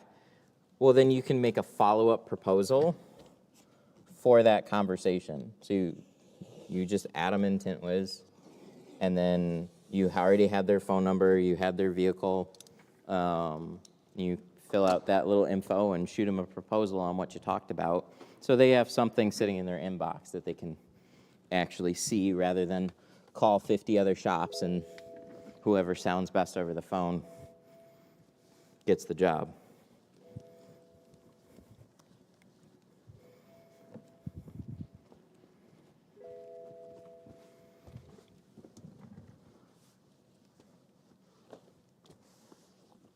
All right, let's clean this out. Ugh. Whew. Yuck. Any tips for getting corners, not crunch? Funny you mentioned that. Yeah, because this one almost crunched on me. I'll round them a little more, and don't cut your pattern too long. But front corners are definitely kind of tricky. Shank, and then I pull back that a little bit and then kind of slide it in there. But if you round your corners even more, like it's all getting tucked right down here. So it's not something that you would ever see, but it'll make it easier so you're not tucking too much film down there. Do you have to be a geo dealer? No, it's actually free for anybody to attend. Let them know that you're interested because I think they have a wait list right now. It's a free event for anybody that wants to go. The problem is like they didn't know how big it would be. So there's like 300 to 400 people going right now, and it's all marked as free. So I'm sure some people just aren't gonna show up, or some people are gonna cancel or whatever. But I think they have a wait list for that.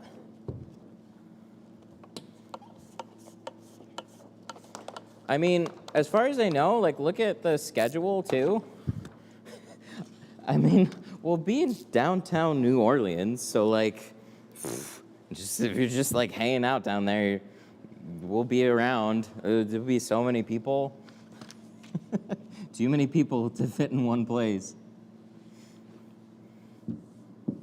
So I'd say just probably come down there and hang out. I've never been there though, so this will be fun.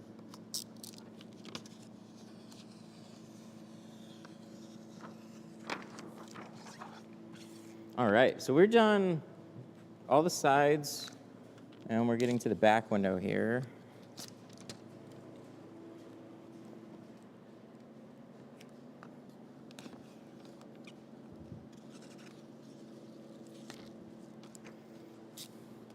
Shrinking.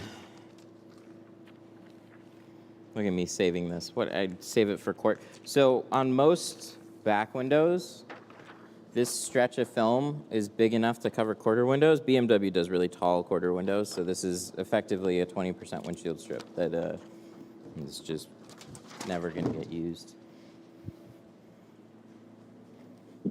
But on a lot of cars, you can save that and cut out your quarter windows.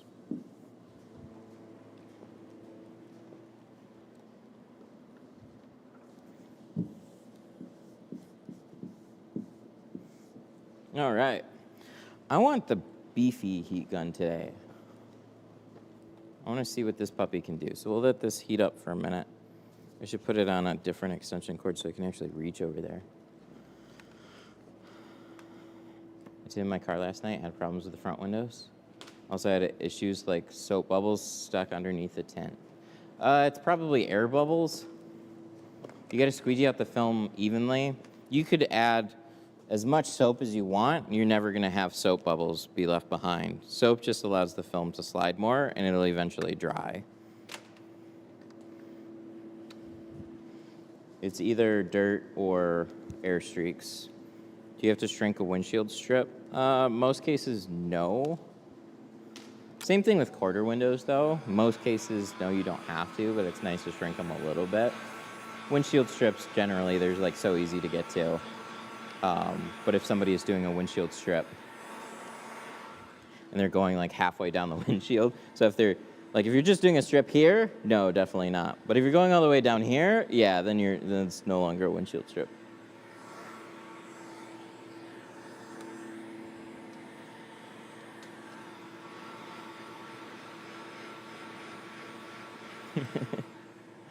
Where did you buy your Squeegie? These are Squeegees. I like it.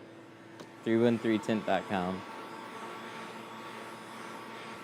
Is tinting taillights the same concept of windows? No, tinting taillights is actually vinyl wrapping.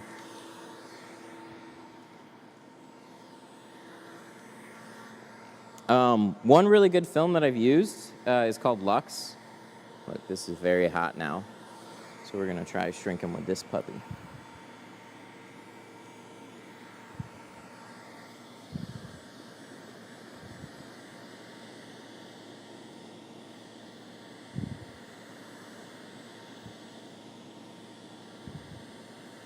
Yeah, this gun moves.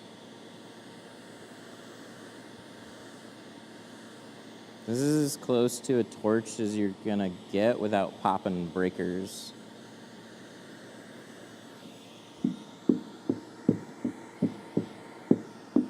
Torch will move faster, no doubt. But for a heat gun, yeah, this is a nifty upgrade.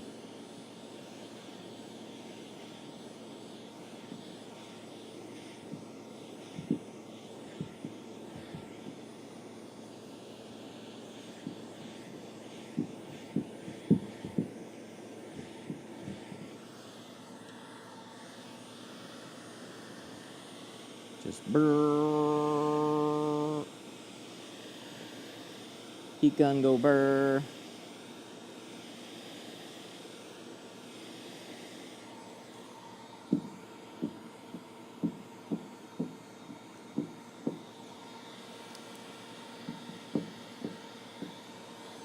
What did you use for the light diffuser? Oh, that's a story. So I found this blog post. There's this photography studio that was in a warehouse, and they had the same problem I did. They wanted nice lighting for cars, but their ceilings were really tall and the ceilings were really dark. So it's legitimately a diffuser. Search like Matthews diffuser. Like it's a 20 by 20 diffuser. That was $400. And then the framing was just fence posts. So you go to Home Depot, you get a bunch of fence posts, and then you rig up a frame. And then I put chain hoists on all four corners, and so it can lift it all evenly.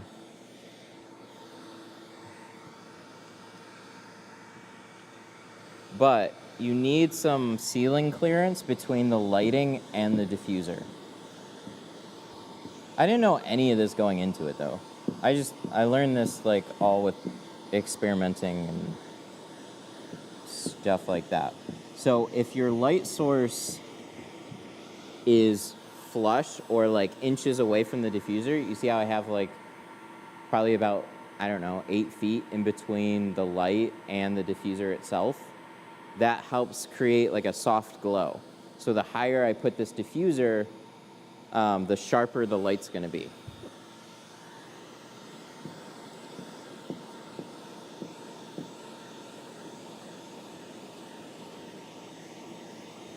But all in all, I really like it. You can see what I'm doing way better on camera.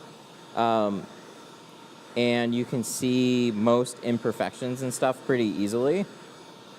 So that's cool. It does what it's supposed to do. On camera though, if you want to see like the bubbles, we actually pull the car back away from the diffuser, and then you can see all like the bubbles and stuff way better that way. So, but for shrinking and the installation part, yeah, it works out really well.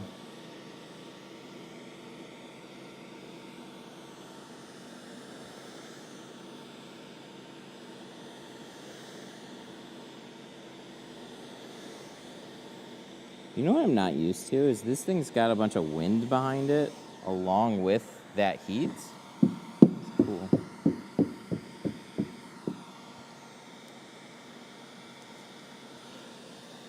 I would either get this one or I'd still get a $30 Wagner heat gun. One or the other. There's no reason to go in between.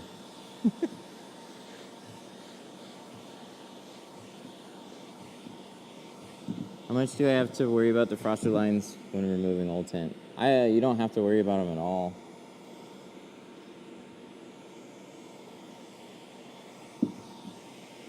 Reason being is whenever you're pulling in a car for removal, that's out of your control. So you do what you can to keep them safe, and you tell the customer, hey, your defroster lines might peel off. In most cases, they don't pull off. I see posts where they do come off, so it's always one of those things, yeah, it might happen, but it's not something that I personally ever worry about. But if somebody wants to schedule a removal, I can't guarantee that the defroster lines are going to be fine. If I'm redoing a car that I had tinted before, that's 100% on me. I should have just done it right the first time.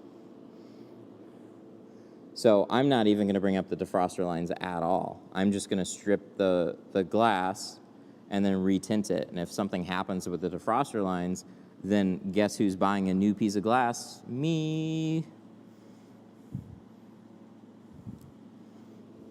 Use a steamer. Take your time.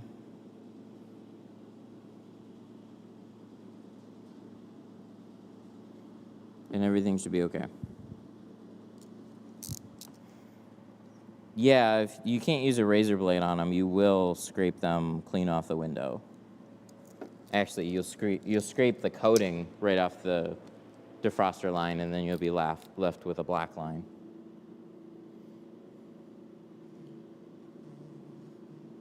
Here's my hot take too on defrosters. Everybody goes crazy over defroster lines. Man, if I didn't have snow, I don't use my rear defrost ever. So I think most people just don't even notice if they have working or broken defrosters unless there's a half inch of snow on their car.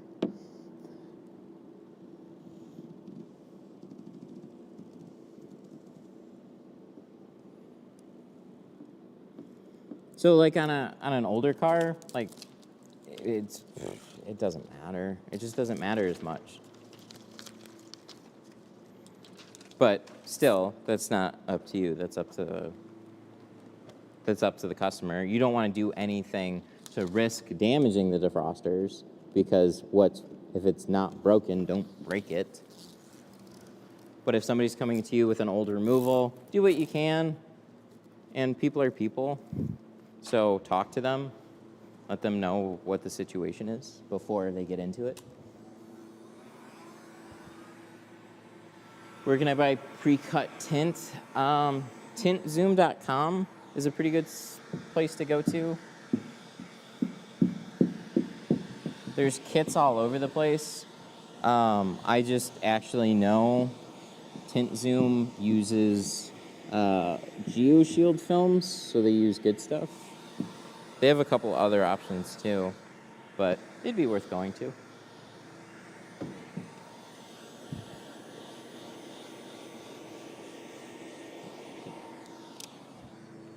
This thing really does get toasty. I'm so used to Wagner. Do you use a cutting mat? No. No, I have a glass board there if I have to do any cutting off of the car. What squeegee is that? This one? This is a felt card. Oh, shut up. Oh, wait, no. I don't think so. I think here, right? Yeah, okay. Sorry. Just making sure. Yeah, this is a felt card. 313tint.com. Just to help smooth down the film while you're shrinking it. It's nice to organize it. Doesn't crease the film. Or way less likely to crease the film with something like that. You still can crease it. You can crease it with anything. All right, so let's put these seats forward. Bling. I think I just had to wake up the car. How long did it take for you to learn how to tint? Man, I didn't feel like I didn't feel competent for like a year. And even after that, it's always like, there's always stuff that kicks your ass. Even to this day, there's still stuff that just like pops up where you're like, I'm gonna have a bad day.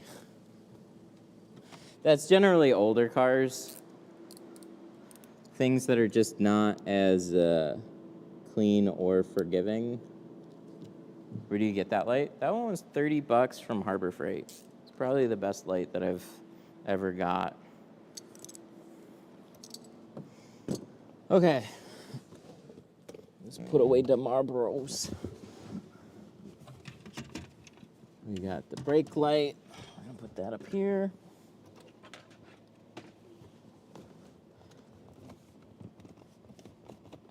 There we go. That folds down.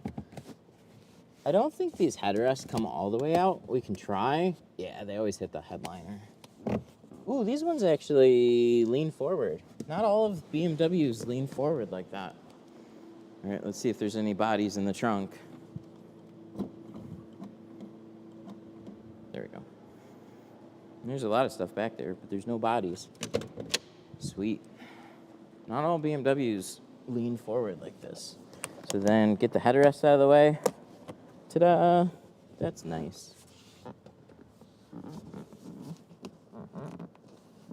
We're gonna leave that little center one. And go get a towel. We'll cover what we can. The only part about a back glass is you generally don't have enough room to put a soak shield rope in. So cover what you can, and you'll be fine.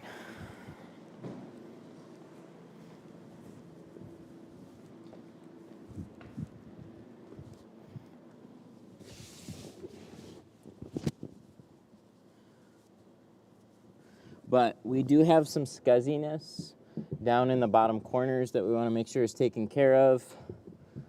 Ooh, plenty of room everywhere else, though. Would be nice if they gave me that much space at the bottom. Oh yeah, this is that scrub pad thingy you guys were wondering about. Let's get a new pad. So we can do this. We can do wherever my clay bars are. What's the easiest? And see, I know I put it somewhere. I'm just, you know, when you can think of exactly where you put something, but you can picture it, but you don't remember exactly where that was sitting. I'm having that right now with my clay bar. I would really like to use that right now. So we're gonna make a couple of laps here till I do. Damn it. Maybe I got extra ones. Maybe I don't. I probably don't. Oh, haha. Yes, I do. I got one. We're going to open it. Then I'm going to promptly lose this one, too. What's the easiest and hardest car brand to tint? Easiest is probably going to be like Chevy's. Very straightforward. Not a lot that can go wrong.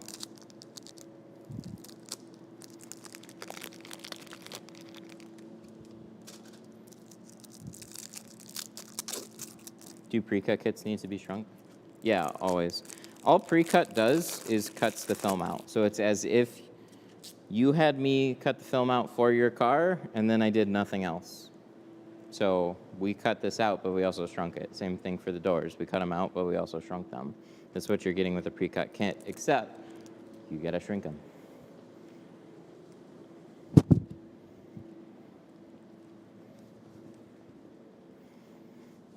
Ain't that fun?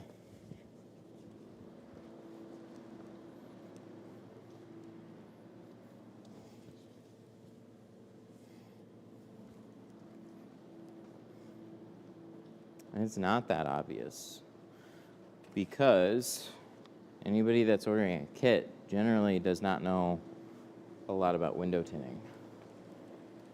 That's why they're ordering a kit. So the downside to kits is they kind of set you up for failure because tinting is not that easy. So if you're doing like your front doors on a truck, you'll have a better chance of success.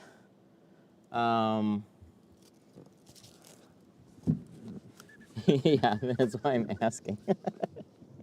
Yeah, no shit.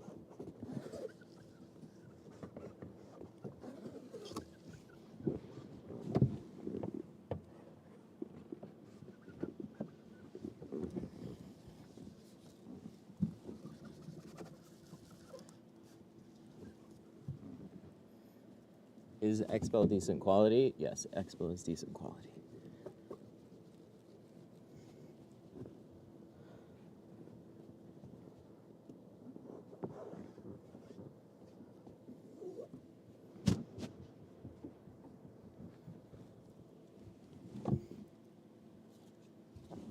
So,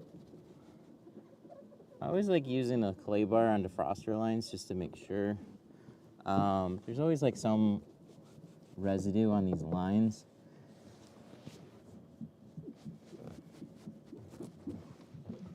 So I get what I can.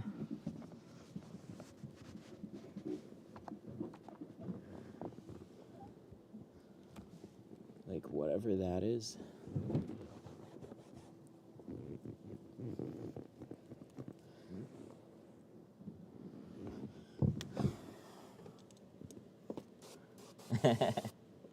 Just got done tinting a Golf. I'm retiring. I just did a GTI the other day. What's the tint law in Michigan? Nothing on the front doors except the top 4 inches. Nothing on the windshield except the top 4 inches, unless you have a doctor's note. So everybody's just got a doctor's note. LOL.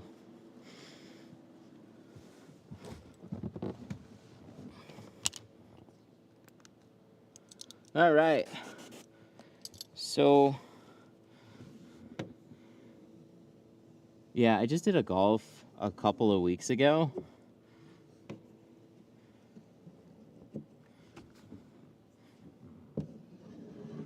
And I actually pulled the front pillars to get at those quarters.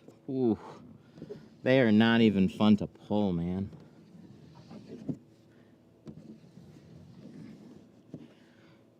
All right, so if there's one car that I need to be extra safe on, it's a BMW 5 Series.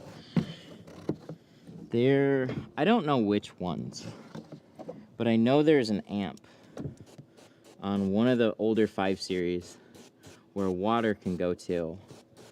So be very deliberate with the amount of water that you're using.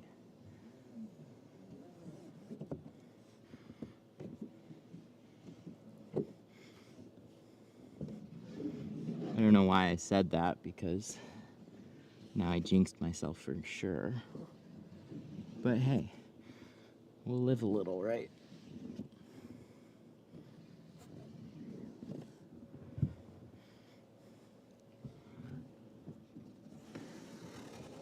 Oh, is a charger difficult? The back window especially. They're very curved, yeah.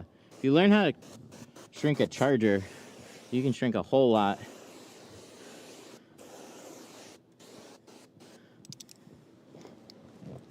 I did a charger the other day, turned on the defroster, still had peanuts. Really? Huh. That's interesting.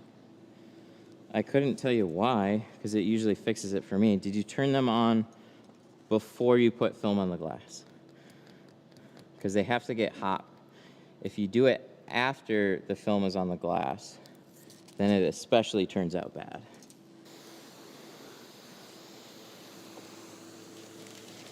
My next thing that I would do is get 1000 grit sandpaper.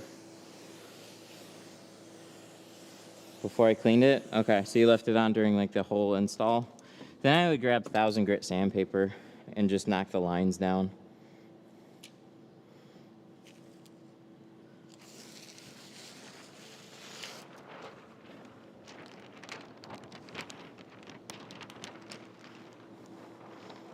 I don't know why this Challenger, yeah, I can relate. Sometimes you just get that. So in most cases, I would not sandpaper anything, but if I know, like, hey, nothing else is working, then you gotta bring out the big guns.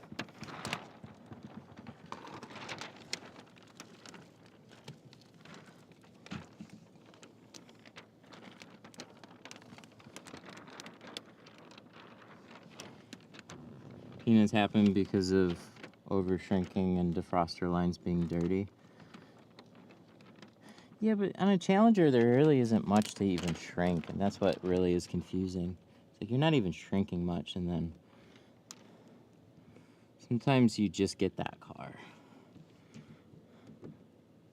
But I hear ya.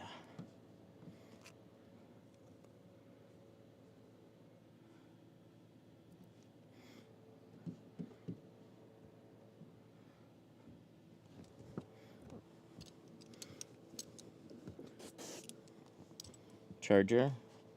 Oh, okay, yeah, a lot more shrinking on the Charger then. I must have heard wrong.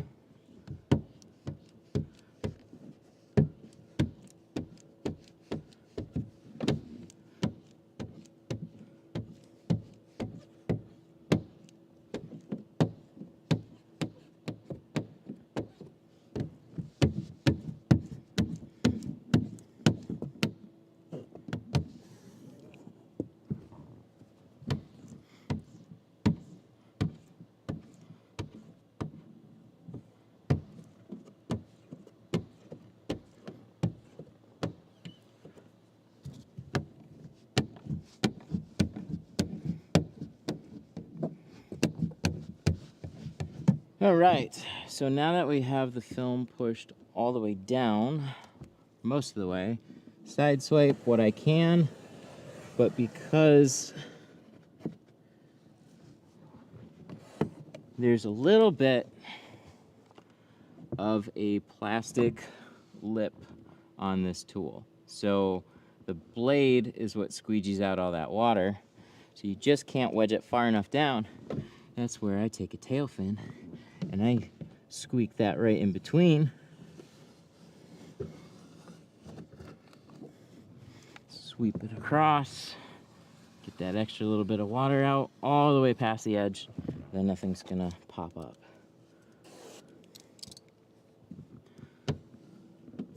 One more pass, then we'll scrub it down and check it over. I'm always really quick with the second pass. So just, I don't let it sit in one spot for very long before spraying it one more time. Give it a nice firm pass. That way you know you're not leaving behind any like water spots. But you still don't know for sure. Then we clean off the outside, check it over, but we want to do all this within like a handful of minutes here. Especially on a hot day, back glasses will start drying out real quick.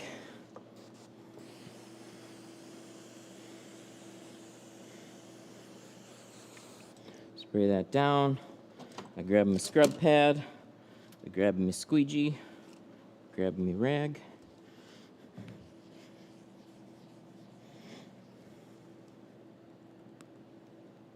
There.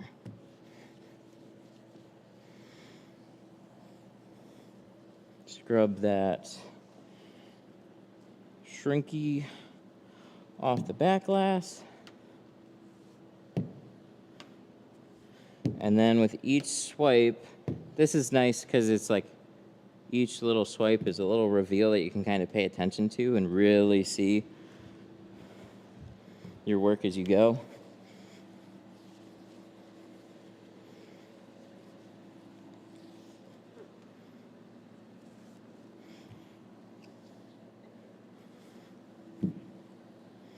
I like the wider squeegees better than just wiping the outside with a rag, because rags soak up with water. You go through more of them a lot quicker when you can just get a nice, clean, dry windshield very quickly and have a perfect view of the whole dang thing. Ooh, that looked nice. Remember this bottom corner, there's lots of shit in there. Not in the tint, like just when we cleaned it. Looks good. Cool, so everything's tinted. Now we have to do little touch-ups and wrap up. Like we have to put things back, like the brake light. Let me grab my Wagner heat gun for this. I like this heat gun. I'm not used to the boss amount of heat that it puts out. We're gonna go a little softer so I don't melt any trims. Oh my God, come on, there we go.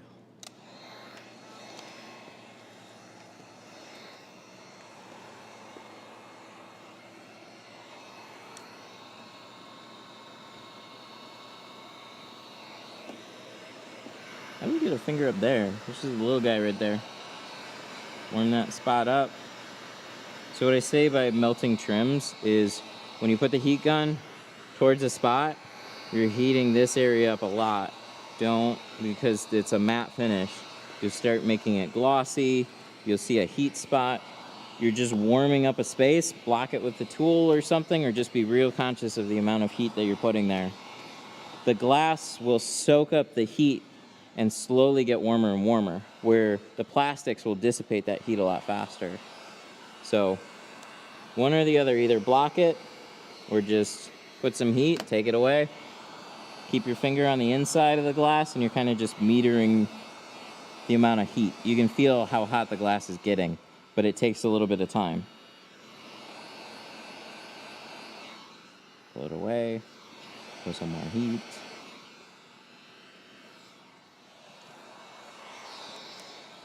So like this. See this little guy right here? First, let's see if we can get the camera close. First, we can press it with our squeegee and just see.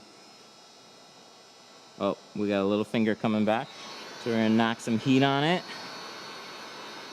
Pull it away. Put some heat on it.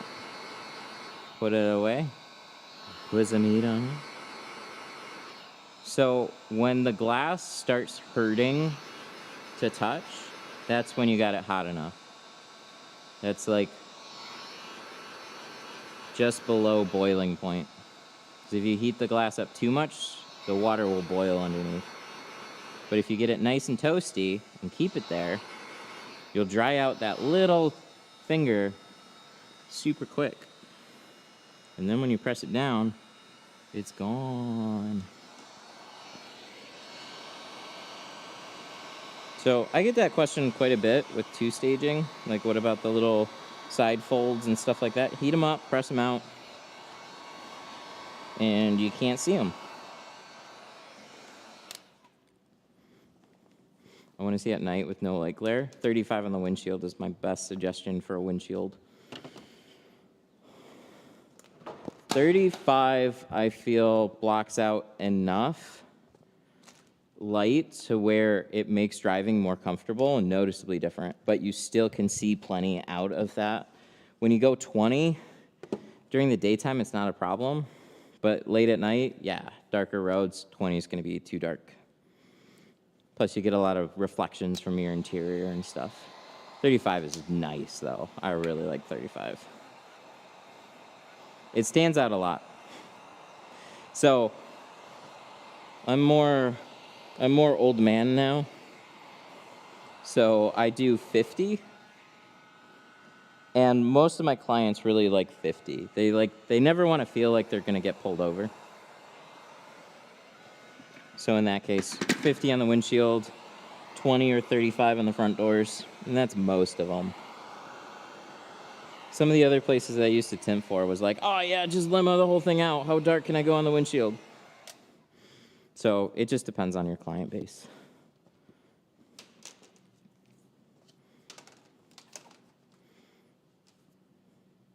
How long do you wait before taking out a hair out of the tint? Just before it dries?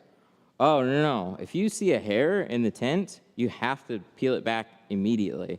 If you let that film tack up, it's stuck. You're going to be peeling the glue and destroying the glue. So you cross your fingers really hard. So if I saw a bigger hair, honestly, it's a bad example, like here in the back window, I would immediately pull the film back, pass the hair, spray the film, try and remove the hair, and then rinse it back off, and then you should be okay. If that hair is down here, now I have to peel all this film back to try and get to that hair. You're likely to destroy it. So most of the time, you really can't save many pieces of film if you have hairs like that. You just have to start over. But it's worth a shot in the very beginning. And if it's in the door windows, forget about it. Man, every time I over clean the doors and I try and save a little hair out of a door window, I'm like, yeah, it looks good. And then I wipe it off and I look at it again and I'm like, oh, that looks like garbage. So I pretty much can only save little hairs out of like windshields and back glasses when they're near the top, door windows. There's just too much dirt that collects in like all the seals and stuff.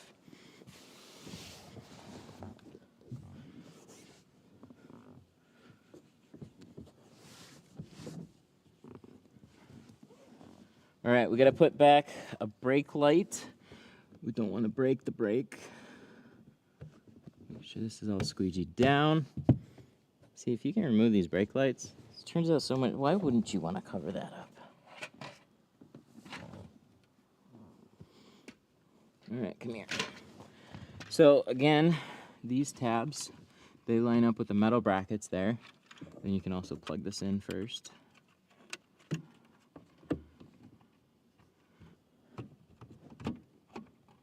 So then we just line those up and click. Perfect. Then this slots back up in here.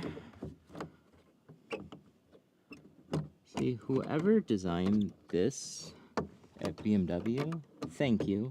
You did an awesome job. Well, I'm just kidding. There we go. And then give it a little, and boom, boom. It's all good.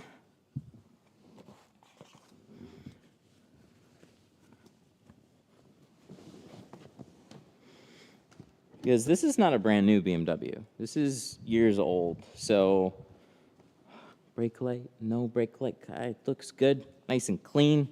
Didn't have to fight with anything. There's things that are definitely worth removing. Audi, BMW brake lights, always remove those. Oh yeah, why am I walking around? We gotta make sure we pull the things. Pull the things. The headrest back in.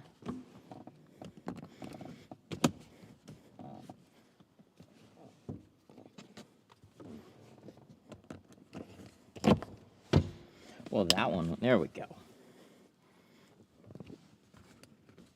Secure. Nice. Let's lock it up.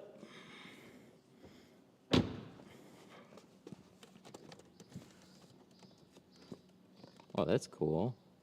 The headrest moves with the seat button here. Dang, they do a lot of things.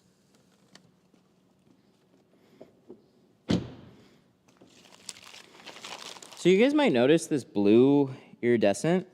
I took a heat lamp to this just to double check. This is an older car. That's a heat protectant film laminated in the glass. So you actually get ceramic on this particular BMW. 5 Series, 7 Series, those ones, they generally do more stuff in those. So I thought that was pretty cool, though. So I'm going to let this guy know, unless he wants to darken it up. Because he was talking about maybe doing the windshield. But there's no reason to put any other film on here other than the standard stuff. I mean, I'd happily install ceramic if he wants it, but there's no real need to.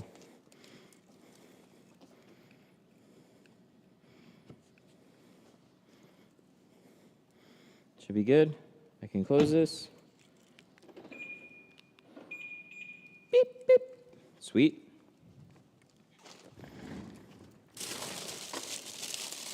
I'll find my other clay bar soon enough. I'm trying to be better about putting my clay bar on like a clear liner so because they'll stick to everything. So just wrap that up, put it down, and it won't stick to anything else.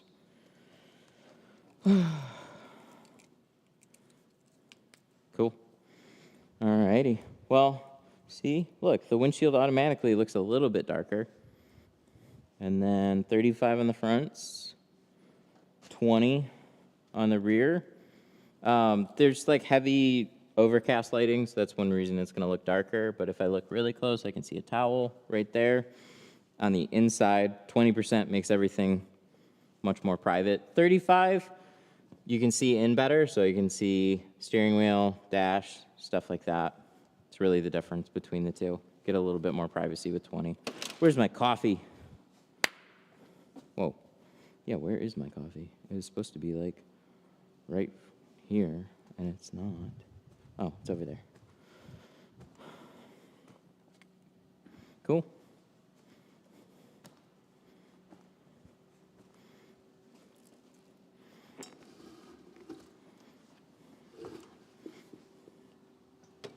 All right, let me switch this over. Woof. There we go. Fun.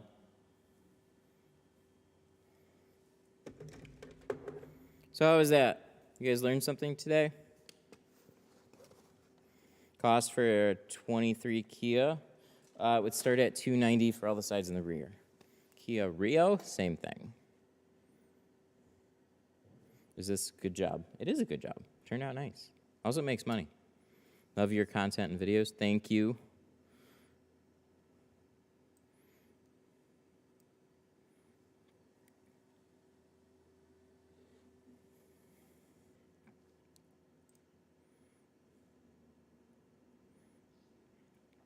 Can I use which marker use for tint? I don't know what that means, but we did 35 in the front, 20 on the rear. So that's what that looks like right now. See? Nice. Alrighty. Yeah, I'm gonna fiddle around with the TikTok thing. Looks like it worked out great. Where can I get the windshield protection? I want to do it on my car. Contact Matico, and they'll put you in touch with a dealer. Or look at their dealer map, so matico.com. That's the one that I've used.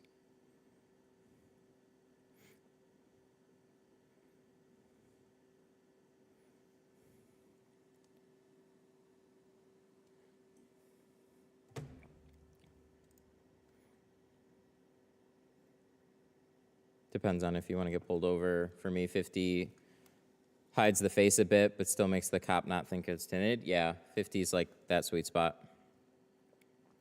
98 Suburban full. I'd start that one at 350 for all the sides and the rear. It shouldn't be too difficult or anything. They're just bigger, taller windows. It's going to be a little bit older. Yeah. Do you know the classes? Do you know the dates for the June class? I don't yet, but I should figure that out here pretty soon, so keep an eye on the site.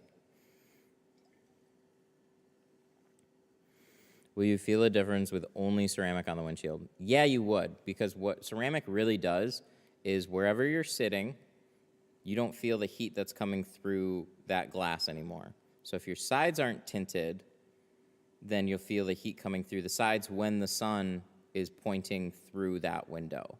So if you do the sides ceramic and nothing on the windshield, anytime that sun's in your windshield, you feel that heat coming through. So often what happens is I'll do front doors in ceramic, and then they'll come back for a windshield.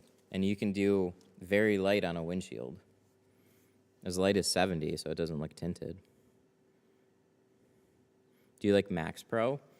I haven't heard the greatest things on Max Pro. So I tried some samples, and they were pretty green. But there are people that like them. I'm not the most fond. Doing a 21 540i? Nice. That's cool. This is older version of that, I think, right? Yeah, this is a 528i. Have you tinted 05 Camrys? Oh, dude, yeah, of course. The rear quarter windows on the old Camrys was super annoying. That, like, the rest of the car is pretty straightforward. I did so many Camrys, Impalas, Malibus, Fusions. That was like my daily stuff. So many of those cars. I was very happy when they changed to even the newer Camrys. Because they have these like really long triangle windows. I'm trying to pick a line of film that's not pricey like it because they can get it local. Then yeah, pick it up, try it out, see how you like it. They just don't have the best history, but I've heard like they came out with a new XCL line or something like that. It's like a metallized dyed film that was getting nice feedback, and I don't know, companies hopefully grow up a little bit. So yeah, it's worth hitting them up. They definitely have a decent sized fan base at this point too. But I have a really big Facebook group, so a lot of times I'll see brands that get an excessive amount of hate because they pissed off a lot of people. That was at one point Max Pro. It takes a long time to dig yourself out from that. I'm about to cancel the appointment. Well, the rest of the car is pretty simple. Get yourself a... Do I have one in here? You're going to want like a long triangle card.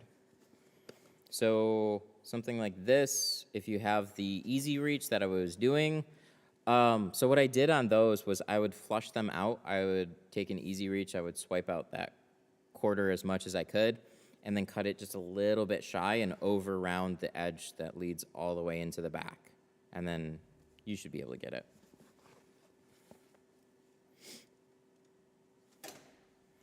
Don't let there's tons of cars that are still going to be like that with like modern quarter windows and stuff.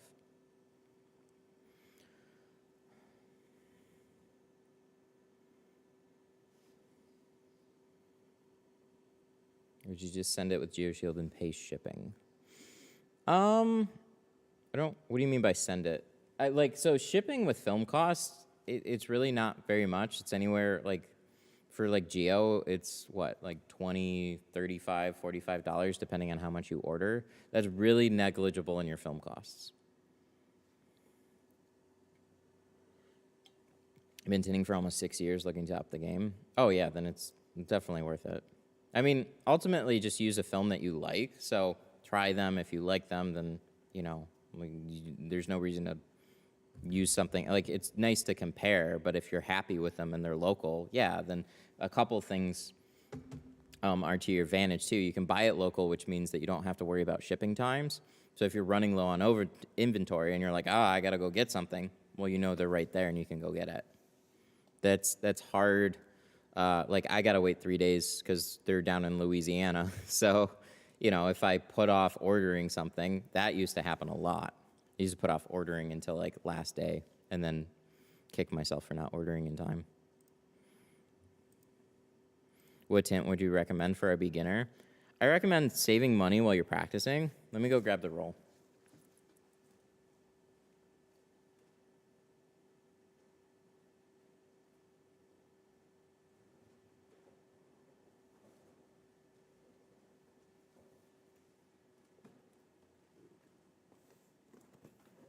Oh my gosh, I just realized that my microphone is probably like way far away. Does this sound like... Oh wait, no, it's on... I don't know. I'm gonna put this here just in case. Yeah, that was nice. Smart guy.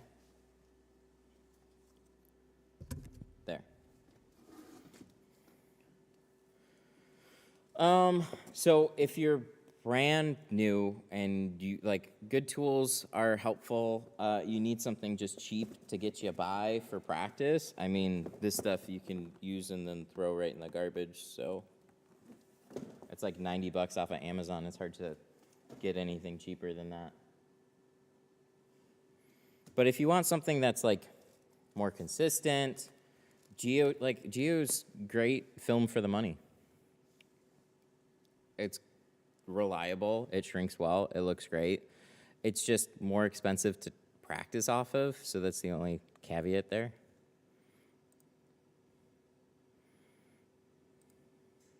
What's the hardest part about this model? Really the sides. It's just got bigger seals, I guess. They're just a little deeper.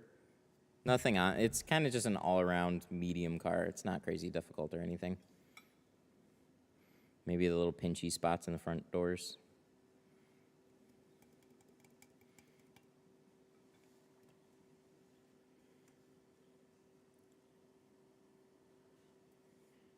I trained with XPEL but don't want to use it. Oh, okay. Geo's going to be similar in some of their films to XPEL.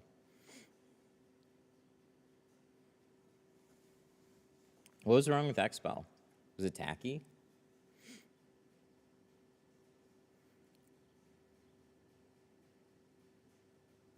On a Suburban, to remove old tint, go ceramic. Oh, remove old tint on a Suburban from like the early 2000s. Oh, that's gonna be a long day. Yeah, so to like retint all the sides and the rear in ceramic would be like, what? It'd be $550. And the removal would probably be, I don't know, $250, $300, because it's just gonna eat up so much time. Unless it just falls off the glass, which they usually don't. But that's like ballpark. See, here's what sucks about a removal, is removals aren't fun, and like, the customer doesn't want to pay for a removal. We don't want to do removals. They just suck for everybody. So if they just like peeled off, man, we wouldn't care. But we're using a steamer, we're using razor blades, we got to get them sparkling clean, and it just is super time consuming. So that's where like removal prices can be really expensive, because I can tint your car faster than I can do a removal.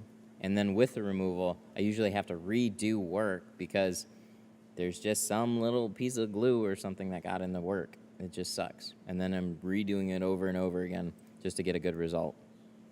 They just can be really time consuming. What's a good cheap steamer that you can get? Go to Walmart.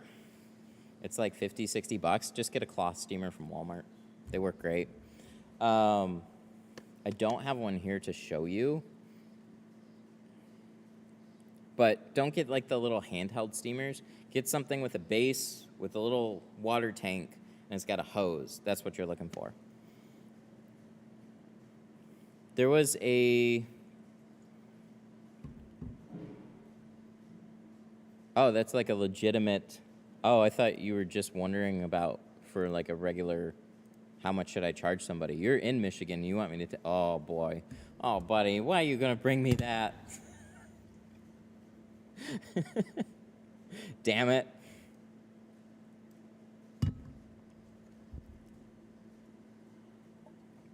I use the Wagner wallpaper steamer. I still need to try one of those. I've heard good things.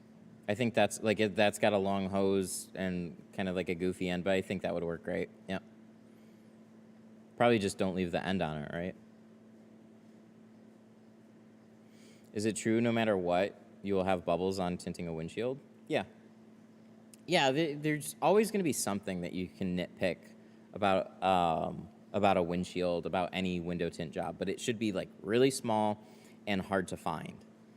So if you got the guy that's glass cleaner wiping it off and he's got his nose up against the window, yeah, he's going to find something. But most people clean their cars. Your paint's not perfect. Nothing about your car is perfect. So like the window film is not going to be 100% flawless free, but it should be really minor, and it shouldn't be anything that's ever in the driver's line of sight. So if there's like a little teeny, if there's something that's like dead center of where somebody is looking while they're driving, it'll drive them nuts. So you always have to remove that. 100%. I'll have to pick up the Wagner one. Thanks for the reminder. So I've got this big old Jiffy steamer for like $250. It's a workhorse, but takes a long time to warm up, and it doesn't put out an incredible amount of steam for the price. So I've always got like cheaper steamers. It's just the cheaper ones will generally fail when I don't want them to fail, so that's why I shelled out for this thing. But the wallpaper steamer, that's something I should just pick up. I'm a big fan of their little heat guns. They're actually really good. What kind of tint would you recommend from Walmart for the windshield? There's nothing that's going to be tall enough for your windshield unless you have a Wrangler. But any tint from Walmart, just get the cheap dyed film. The ceramic stuff is like hazy. I think AutoZone probably has some taller rolls. Auto parts stores and Walmart, they don't carry quality films though. They just like have an option for you to buy.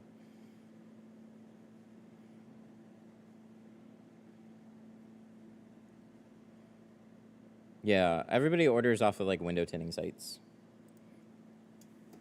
Because any like decent brand is not sold on Amazon. It's not sold in Walmart. It's just, they're just not.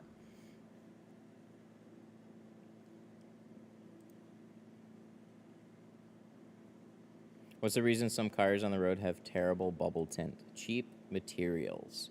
So when you're going to the guy that is giving you a $100 tint job, that's going to bubble up in a year, and then you're going to have to pay $250 to remove it.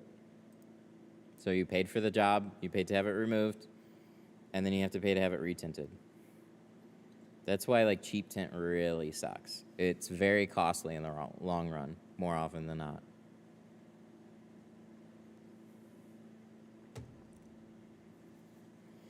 And the thing is, here's like the real thing about window film. Like, good films don't cost that much on a car. They really don't. They're pretty minor on your overall expenses.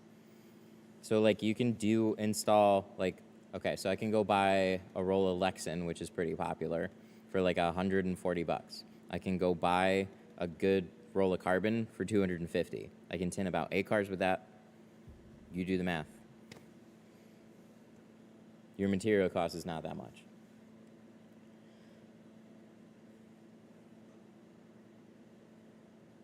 So what really costs is you only can do so many cars in a day.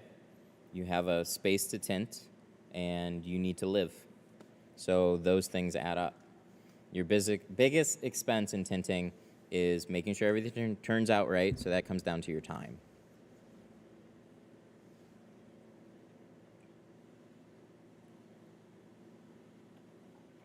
I wrap, but I want to do tints. What would be the best, easiest recommendation? I mean, get some film, get some tools, and start practicing, my dude. Just watch lots of videos. There's so many recommendations, especially on my YouTube channel. Tint Studio on YouTube. I have lots of videos on how to tint. Just watch lots of videos, get some film, get some tools, and start practicing. Whoever you order vinyl from probably sells window film too. What about those that mobile detailers tinting outside? Tinting outside is tough. Detailing is way easier outside because you can put a little pop-up tent, you can keep yourself out of the rain, and then you're just getting things cleaner. So with window film, it's literally like very sensitive stickers. So you peel off the liner and then it's a sticky paper, so things like to cling to it. There's things that you can do to tint outside, but if the sun is beating down on the car and you got wind blowing, those are things that are just window tint's gonna be like a kite. It's just gonna fly away. So you just have to do some things to minimize that. So getting out of the wind, getting in some shade, and the easiest way to do that is in a garage. So I don't like tinting outside. It can be done, but it's very difficult to learn that way.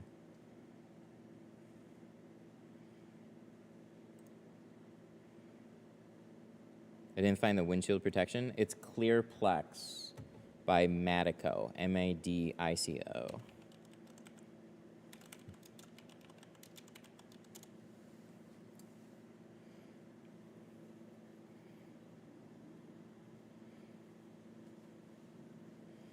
Where do you buy your tools? 313tint.com.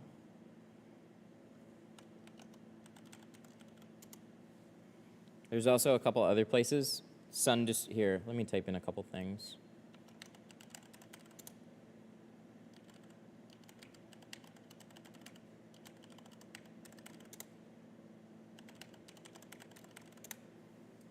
Those are some really good resources for both film and tools. Do you ever get tired of repeating things? I used to a little bit, but not really. Not really anymore. You always got to come at it with the perspective of somebody that has never known anything about this. So everybody is like finding you from so many different places, from so many different points in their life. So you just expect everybody knows nothing, and just try and be as helpful as you can. So I've basically made a career out of that whole thing. So ask away, whatever questions that you have. Here's what just is a little surprising to me. Why don't window film companies have some type of resource where they have somebody like me actually teaching people that install their films, that isn't in an official classroom, that is just online? So anybody that has questions about their film, things that they sell, they could just answer them. Wow, what a novel idea. So that's what I do. I educate their customers on their own product. Whatever.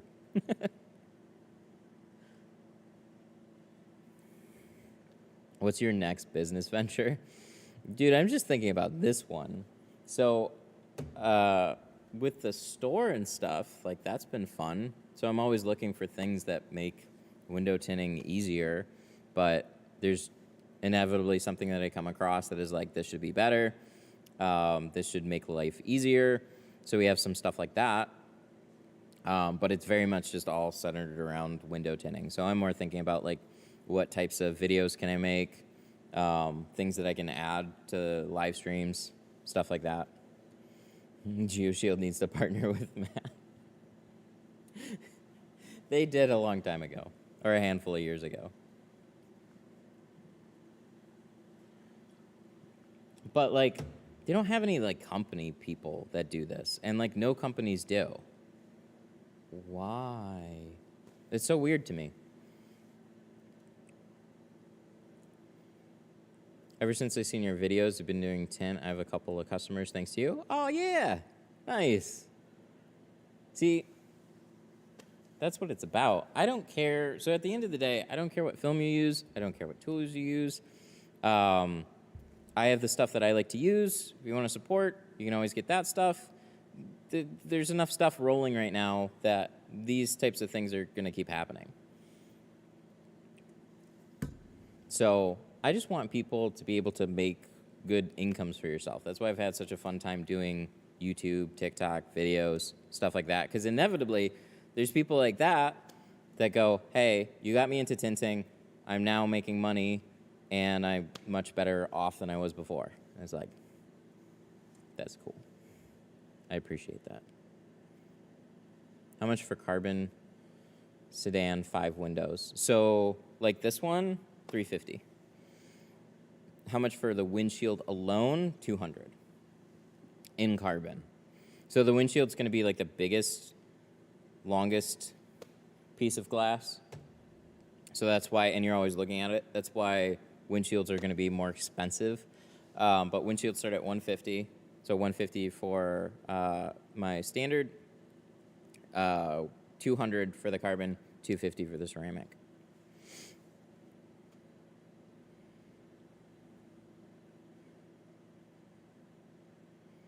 You're really good at doing tights. Tints. No, I'm going to stick with tights. Thanks. Thanks, man. I appreciate it. Yeah, I've been tinting for a long time now. I've been doing video since like 2011 is when I uploaded my first YouTube video. And then I've been tinting for like at least 15 years. What plotter program do you recommend for Workhorse 2? Oh, get Film Cut then. Just get regular Film Cut. It's like $100 a month. Try that. Let me know how it works. Tint Studio. If you type that in, you should get a free 30-day trial on that. I've just been offering carbon and ceramic. That's not bad. It's always nice to have upsells. I think the best sales system though is like clear offerings between, like, with 3. Where's my camera? There. There's. Do we go up front again? All right. Let's take a vacation real quick.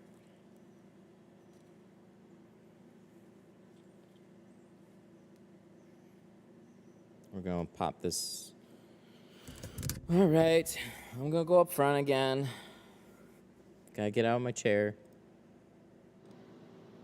Oh, just kidding, it's dead. Dang. Let me swap out the bat. I don't know what microphone is working on my TikTok software, so we're gonna pretend this one is. Let me swap out the battery and then we'll go up front. And I'll talk about why I saw your setup. Oh, okay. So I don't have to go back up front. All right, main reason though is because it doesn't really, you have your initial cost in film and then it doesn't cost you any more to keep it sitting there. So you're still gonna do the same amount of work. So there's no reason why you can't have 3 options. And those 3 options don't have to be dyed carbon or ceramic. They could start with carbon and then ceramic and then a dual layer ceramic. So there's other options there too. But it's nice to kind of understand why that setup is. Most people generally gravitate towards your middle of the road option. So if you just give 2 and your more expensive option is like way out there, then they're generally gonna go with like your single option because yeah, it's fine and it's too expensive. But if you ladder everything similar enough, then it's like, well, it's not that much more, and then you're supposed to actually back that up with some good value. That's why I really like carbon, because it really fills that void.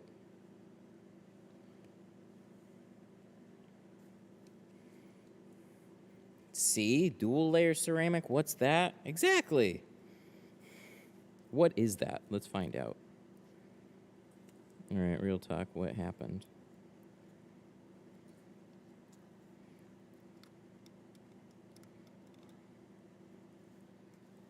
Huh.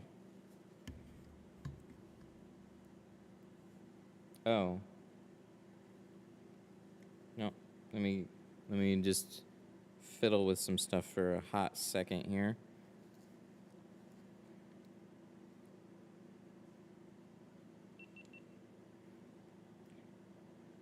All right, so we're gonna give you guys a quick education so you are better informed about window film. So when people are spitting all sorts of marketing terms at you, you can be like, I know the difference.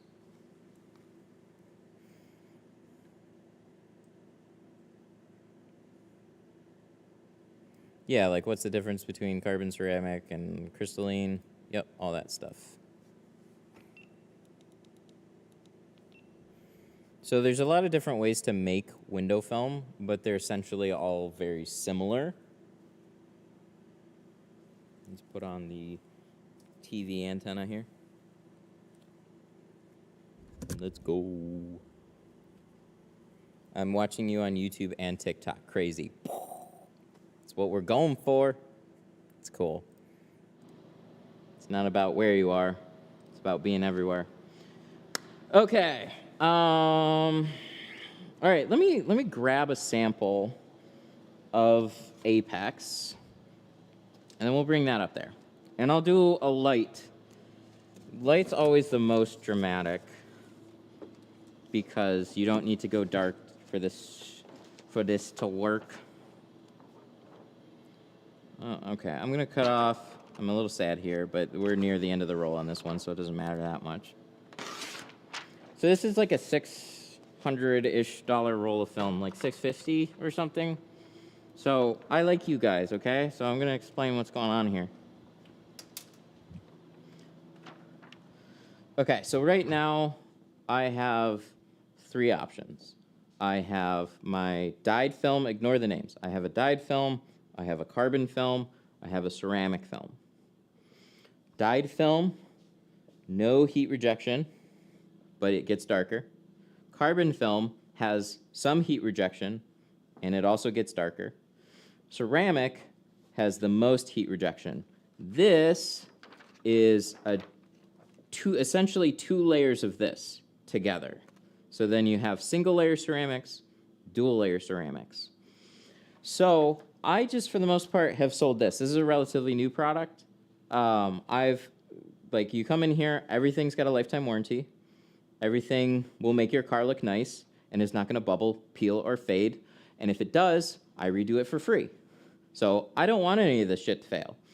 So this will make your car look good. This will make it look good and block some heat. This will make it look good and also block the most heat. But they're essentially all going to look the same. So this is my best way of explaining the heat stuff. Turn on my meter. Turn on my bulb. The meter goes up, and right now it's at 290. So let me center this. Oh, look at that. It's at 280, 290. Yeah, let's push this a little closer. It's 300. Let's go to this one. It didn't change. What? We tinted 20. We tinted it's 20, and it didn't change. So, wham bam. So the dyed film doesn't really do anything to block out heat. But then when we go to the carbon film, watch the number, that drops in half. It went from 300 to 150. And then when you go to the ceramic, it jumps down to 75. So on this panel here, let me again center this around 300.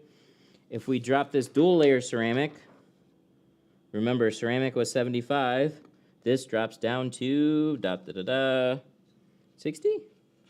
Yeah, it's 60. So it blocks out more heat, essentially, is what that does. So we're at 290 ceramic. Oh, my meter is bouncing around because this thing is moving a little bit on me. Let me go get a piece of ceramic so it's apples to apples.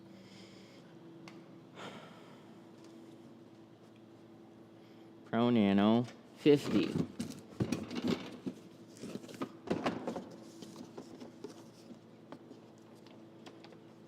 Okay, same shade. We're gonna do same shade on here. This is 50% Pro Nano, so this is single layer ceramic.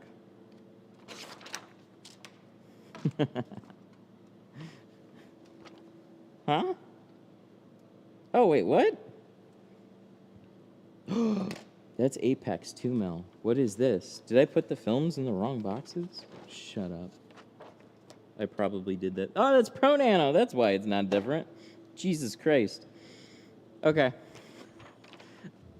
I swapped boxes. Okay, so we have 2 pieces of film here. This is Pro Nano. This is Apex. And if I can't tell, we're going to do that with the numbers here. So let's center this around 300. Okay, so one of these is Apex and one of these is Pro Nano. So 300, let's put this in front. It drops down to 63. And then this one, let's drop this in front. It goes down to 30. So Pro Nano, single layer ceramic, and then Apex, dual layer ceramic. Hang on one sec. I got somebody knocking. Hello. Oh, you can come on in. Let me finish my video here really quick. I'm just doing a live stream. Your car's all set, though. Okay. It turned out really, really nice. Oh, yeah? Yeah, you can come back and look at it, and then I'll close out here. Yeah, it's very good. What a difference, huh? Yeah, there's a lot of difference, man. Yeah, it turned out nice. Yeah. Next time I give you 750, just I buy it. Yeah. Make it for me. Same. What was that? Another car. Oh, another one? Yeah. Yeah, what else do you got? Same BMW, but 750 2020. But Oh, a why? 750 BMW. Yeah. Okay, cool. Yeah, man, I'd be more than happy to do it. How many hours I don't open the door? We'll leave the windows up for about 3 or 4 days right now. It's a little bit colder, so we're going to leave them up. I'll put tape over the switches as a reminder, too. Okay, 3 days, 4 days. Yep. Yeah, about 4 days would probably be safer. Okay. All right. 1 second, let me end this video, and then I will cash you out, and you'll be all set to go. Alrighty, my dudes. I got to cash him out. So I got to take off. I got a little caught up doing all the demos. But yeah, where can we order it? Apex, you can find 313tint.com, or you can go to geoshieldUSA.com.